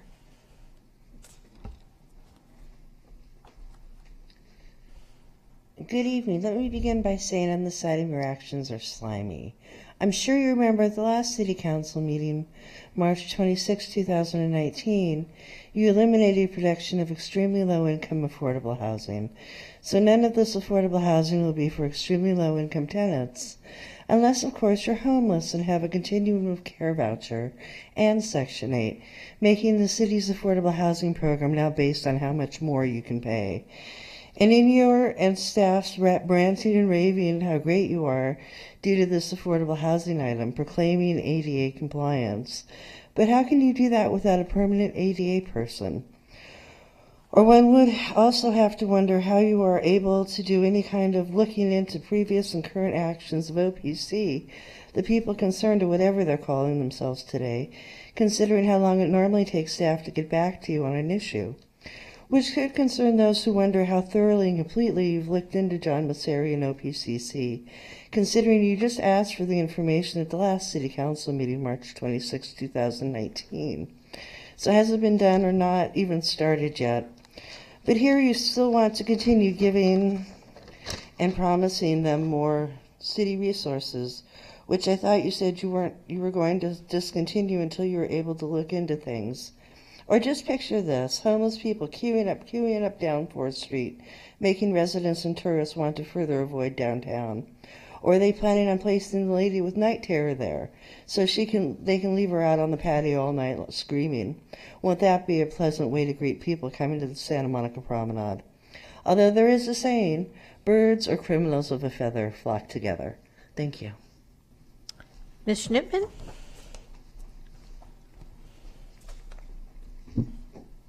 Good evening, Mayor, Council members. My name is Janice Schnittman. I'm a member of the Santa Monicans for Renters' Rights Steering Committee meeting. I'm here tonight because members of the Executive Board have a very brief statement that they asked if I would come in and read out because none of the members of the Exec Board were available to do that. It's a very brief statement, obviously written with the principle that brevity is the soul of wit. I'm sure you'll appreciate that. So here is the statement. The SMER Executive Board voted unanimously to support the recommendations of the Housing Commission for both the 4th Street and the Big Blue Bus sites, with the addition that the RFB for the 4th Street and the planning for the Big Blue Bus site should include affordable live workspace for artists, including but not limited to on the ground floor.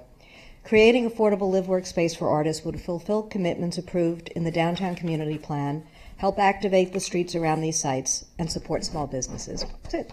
Thank you. Thank you. All right, that concludes the public hearing and the matters before the council. Councilmember Winerer. Just a quick question for Mr. Agel. We heard from one member of the public that we had eliminated extremely low housing as an option in this city. For the record, what we did is temporarily eliminate extremely low-income units in market rate housing as a way to fulfill their affordable housing requirements, but there's nothing in what we did our last meeting which precludes us from financing extremely low-income units in 100% affordable housing projects. That is absolutely correct, and I'll add, if council agrees with the Housing Commission's recommendation that a significant component of this housing be permanent supportive housing, that's generally all targeted towards extremely low-income households. Thank you. Councilmember Morena. I got another question for you, Andy. Sorry. Do we have any color around what the RFP would look like? And would this be a ground lease? Would it be an outright sale? Is there an opportunity for an adaptive reuse? Are we opening it all to interpretation? So our recommendation is that this be a long-term lease, and it's typically what we do with city property. It gives us long-term control. The parking structure is in really, really bad shape. I would not recommend any sort of adaptive reuse. I think it's our best interest to address that concrete monster and start over. Gotcha. Thank you. All right. Well, I'm in the queue, Mr. Agel, so I just have a couple of questions. So aside from the fact that obviously there's a desperate need for permanent supportive housing given our current situation with homeless Santa Monicans, one of the benefits, it seems to me, is that, as Mr. Soloff pointed out, it will help us make our Prop R requirements because you can actually get more units within the same envelope, because typically permanent supportive housing is either SROs or one bedrooms. Is that right? That's correct. So where we might, if we were doing a sort of traditional CCSM type project, get, just to pull a number out of the hat, 40 units, we might be able to get 60 or even 70 because all the units would be small. Is that right? That's correct. And then the other thing that we had, no one's mentioned, but I was just wondering if you've given any consideration to it, is there seems to be also a desperate need for low-income senior housing in the downtown area because, like I think someone mentioned hotel workers, they need to be in a very walkable space. They typically don't drive or they're past their driving years. And having access to things like pharmacies, the farmers market, stores, and things like that within walking distance. If we were to do that sort of housing, that also typically tends to be smaller units. Is that true as well? That's correct. And then if we were to do the senior housing in particular, would, again, as part of the RFP, I don't want to be overly restrictive, but would we contemplate maybe even senior congregate housing where the units don't have full kitchens, but you have a main kitchen where meals are prepared in a dining room where people eat. They might have a small mini kitchen for snacks and things like that, but that also helps save space and increase the number of units. Is that right? Yes. So for the sake of the RFP, I think what's important is we be clear about what do we specifically want and what are some desires. And so you may, from a policy perspective, want to think about that, perhaps saying, we're very clear about wanting permanent supportive housing, and we're also interested in other ideas. So how you decide on that is ultimately up to you. And my one caution is if we turn this into a Christmas tree, it's probably not going to serve our best interests. So I'd try to limit putting too many things out there. No, and I guess that was just that was sort of my question. Is maybe we talk about it in terms of maximizing the number of units on the parcel, for example, and forms of housing that might help us maximize the number of units. I'm just trying to think of a way, because I agree with you. We don't want to say we want X and Y and Z, and that's an incompatible use, or someone says, well, I can do X but not Z. But it seems to me that to address some of the issues that the Housing Commission raised, what we really are looking for are forms of housing that will help us maximize the density on the site. And I know density is a bad word, but I can't think of a better one. So my only caution in that regard is if we say it's maximizing the number of units and we're not sort of clear about our goals, we could forestall an opportunity that's really important. So I might suggest to go for what's the target population or what's the type of housing we're trying to achieve, because there could be some opportunity. For example, you heard earlier about housing for workers, which could be small households, but it could be larger households. And if our sole goal was let's do as many units, we might not have that opportunity. Okay, great, thanks. Councilmember Himmelrich.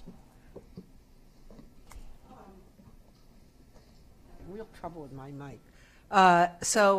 Thank you for the report and thank you for answering our questions. My question is this. So we've talked about workers, we've talked about seniors, we've talked about people who are unhoused, and my question is, where do you deal with this every day, where do you think the biggest need is?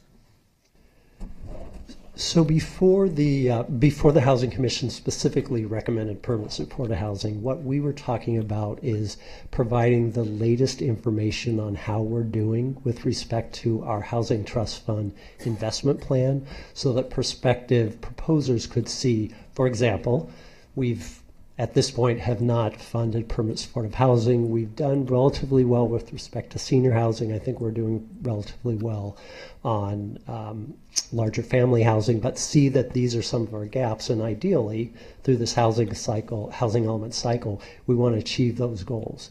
I think given the fact that we haven't funded permanent supportive housing, being very clear about that is important. And at least where I stand, I'd be open to some of the creativity and ideas that proposers would bring beyond that. That said, if you're really clear, we want to try congregate housing, or we want to make sure this is there, then give us that direction and we can frame it in the RFP.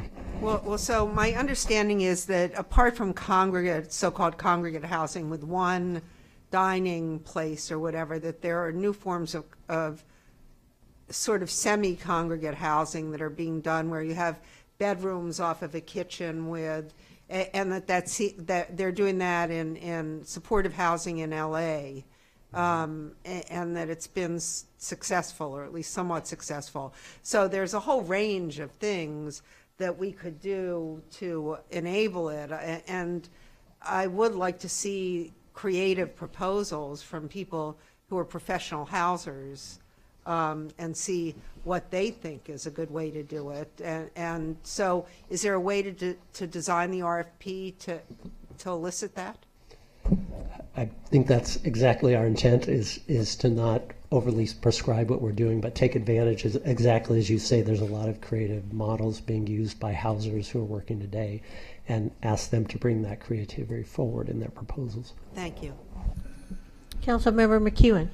The range of things we might pursue on this site was expanded somewhat by the statement we got from the Santa Monicans for Renters' Rights Executive Committee asking about live workspace at the ground level, which tells me that one member of that executive committee is probably Gloria Finkel. Is that something we could float in an RFP? I realize that the retail space could be a revenue generator to help make the affordable housing possible, but live work might be a possibility. Could we include that as an option in the RFP? Yeah, I'd suggest you put that in the context of some of the others, an idea that would be interested in seeing proposals regarding, but I wouldn't necessarily make it a mandate, because it could be challenging given the site and the location and some of the DCP requirements. I think my intent, and probably the intent of each of us in floating different possibilities, is just to open this up to some creative thinking and to see who comes back with a plan for that site that makes sense and most fulfills our goals. So then my question would be, when we get back to responses to the RFP, will those be simply evaluated by staff, or being that this is a city-owned site, will we have another council shot at this before we accept an RFP? Absolutely. So our intention is we would do an initial review at staff, and we would have the Housing Commission ultimately advising the council on selecting a partner. So we don't need to make the final decision on what we're looking at. What we're doing basically tonight is saying, we used to think that parking structure number 1 would eventually become housing. It turns out that parking structure number 3 would require a multi-million-dollar investment if we don't use it for housing now.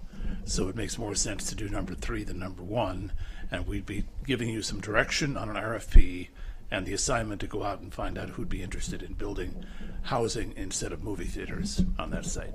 Exactly right. Okay. I don't want to give up on parking structure 1. I think that also is in seismic distress, and so that could be another site, but we're talking about 3 tonight. Councilmember Winterer.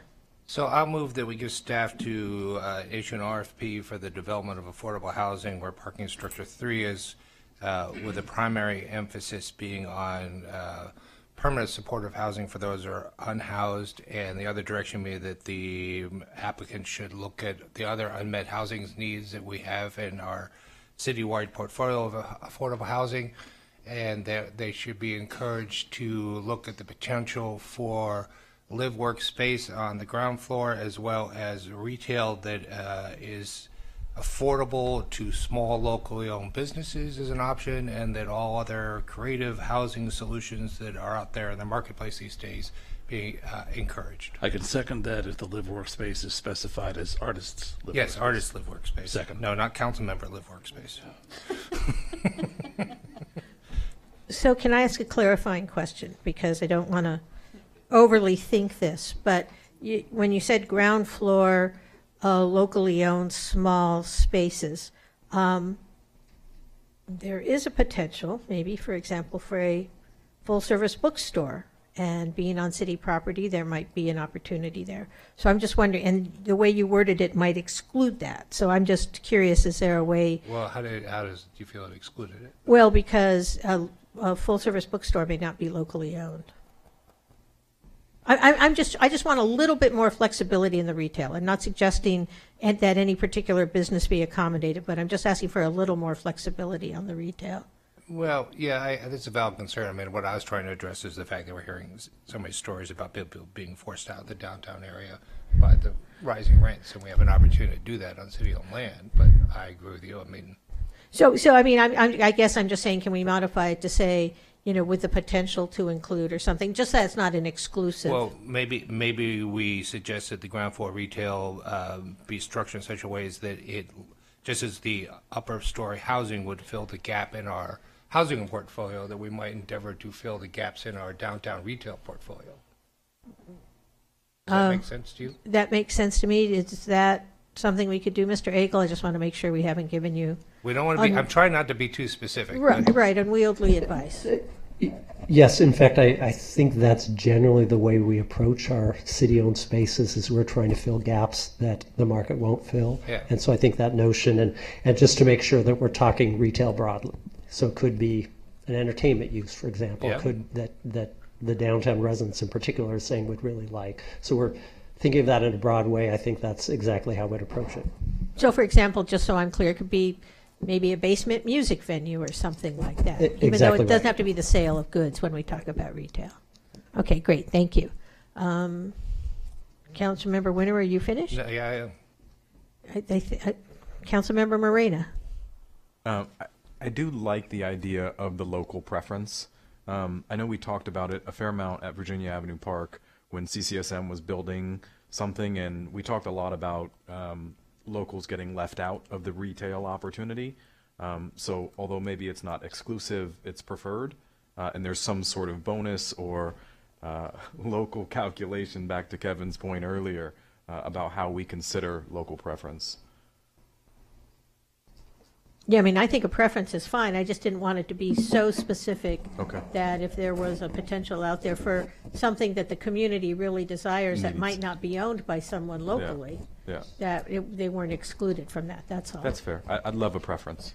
Can I make a suggestion in this regard? So this building will be here for a minimum of 55 years, will likely go through multiple tenants. This is not necessarily something that we need to define who the tenants will be in an RFP. It could be something ultimately as part of a long-term lease where we'd want to identify the ideal types of tenants. But I don't think we need to figure it out precisely for the RFP, including any local preferences. Councilmember Himmelrich. I'm sorry, Andy, I hate to do this. I have one other thing, but since it is city-owned land, I wonder if we could expand the 55-year deed restriction? We could. We own the land, so it's 6 of one and half dozen of the other. Well, would get to 55 years, and there would be no ability to say this is going to go to market because your lease would be up. I understand that, but who knows, right? I mean, I just wonder if this isn't a chance to play with longer lengths on deed restrictions. I know that 55 is as far as we've pushed it. I had a question from someone recently about whether we could have deed restrictions that never sunset. And look, this is an interesting question. I think as a lawyer, I said, well, I don't know, doesn't the rule against perpetuities? I mean, I don't quite know why we picked 55, but maybe on this building we wouldn't need to do that. But again, I'm not an expert on the rule against perpetuities. How about we'll investigate this? I mean, thanks. To me, it's either way. Since we control the land, we'll ultimately control the affordability. But we can investigate more with our colleagues in the city attorney's office. Thank you. You. But I wouldn't want to put that in the RFP. No. Yeah. All right. I think we're ready to vote.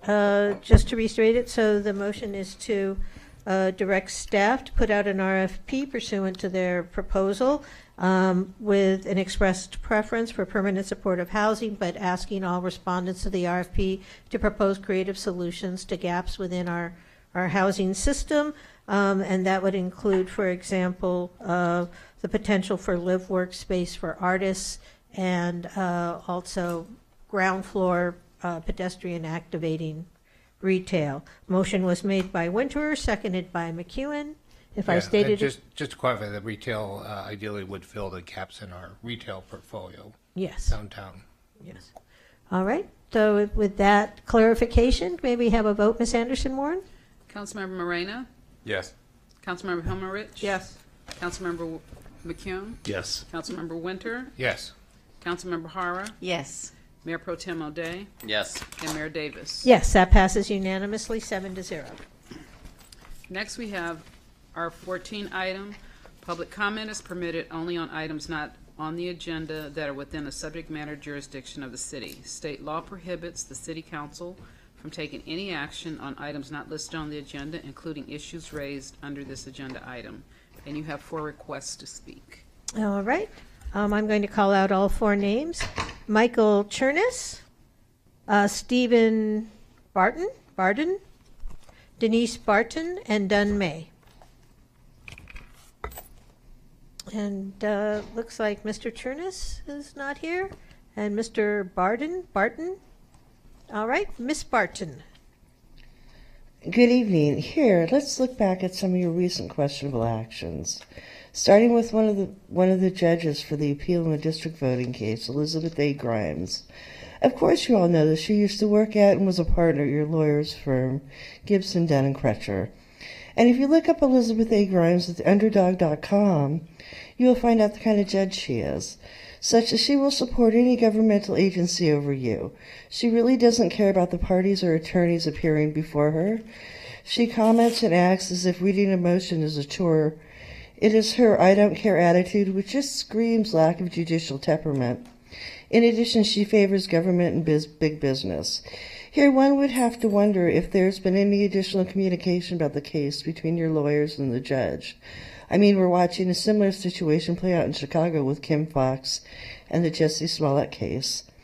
Add to that the slimy action of eliminating production of extremely low affordable housing while proclaiming ADA compliance. Yet your hiring practices prioritize hiring other employees and creating new departments above hiring a permanent ADA person, which can be seen by your hiring a social engineering consultant service for the communications department to hide things over a permanent ADA person.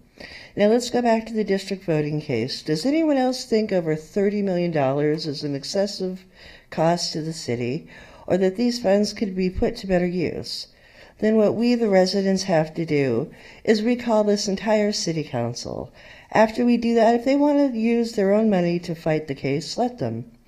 If you'd like to express your opinion on this issue, please feel free to do so at the Residocracy Facebook page. Thank you. Miss May?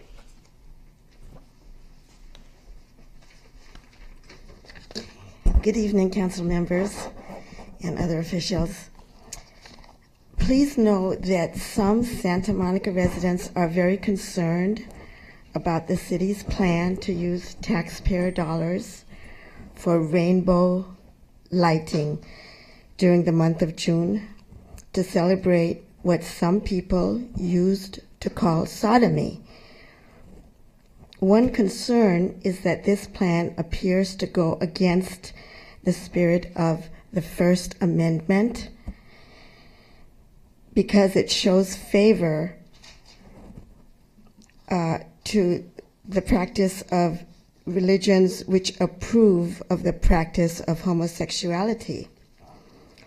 Also, the feelings of tax-paying people of goodwill, many of whom are longtime residents who hold traditional values, is being disregarded. These values include showing consideration for all sentient beings and avoiding the promotion of activities which are disapproved in their scriptures. A third concern arises from the city's plan to include storytelling for children in the activities celebrating the LGBT community during the month of June. Could this be a way of further indoctrinating children who are already exposed to many influences that oppose traditional values?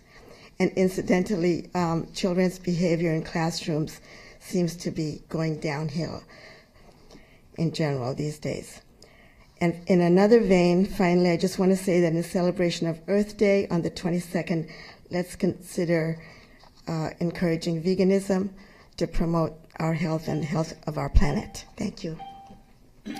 All right, that concludes the public comment portion of the meeting. Unfortunately, I believe we have a couple of adjournments. Councilmember McEwen.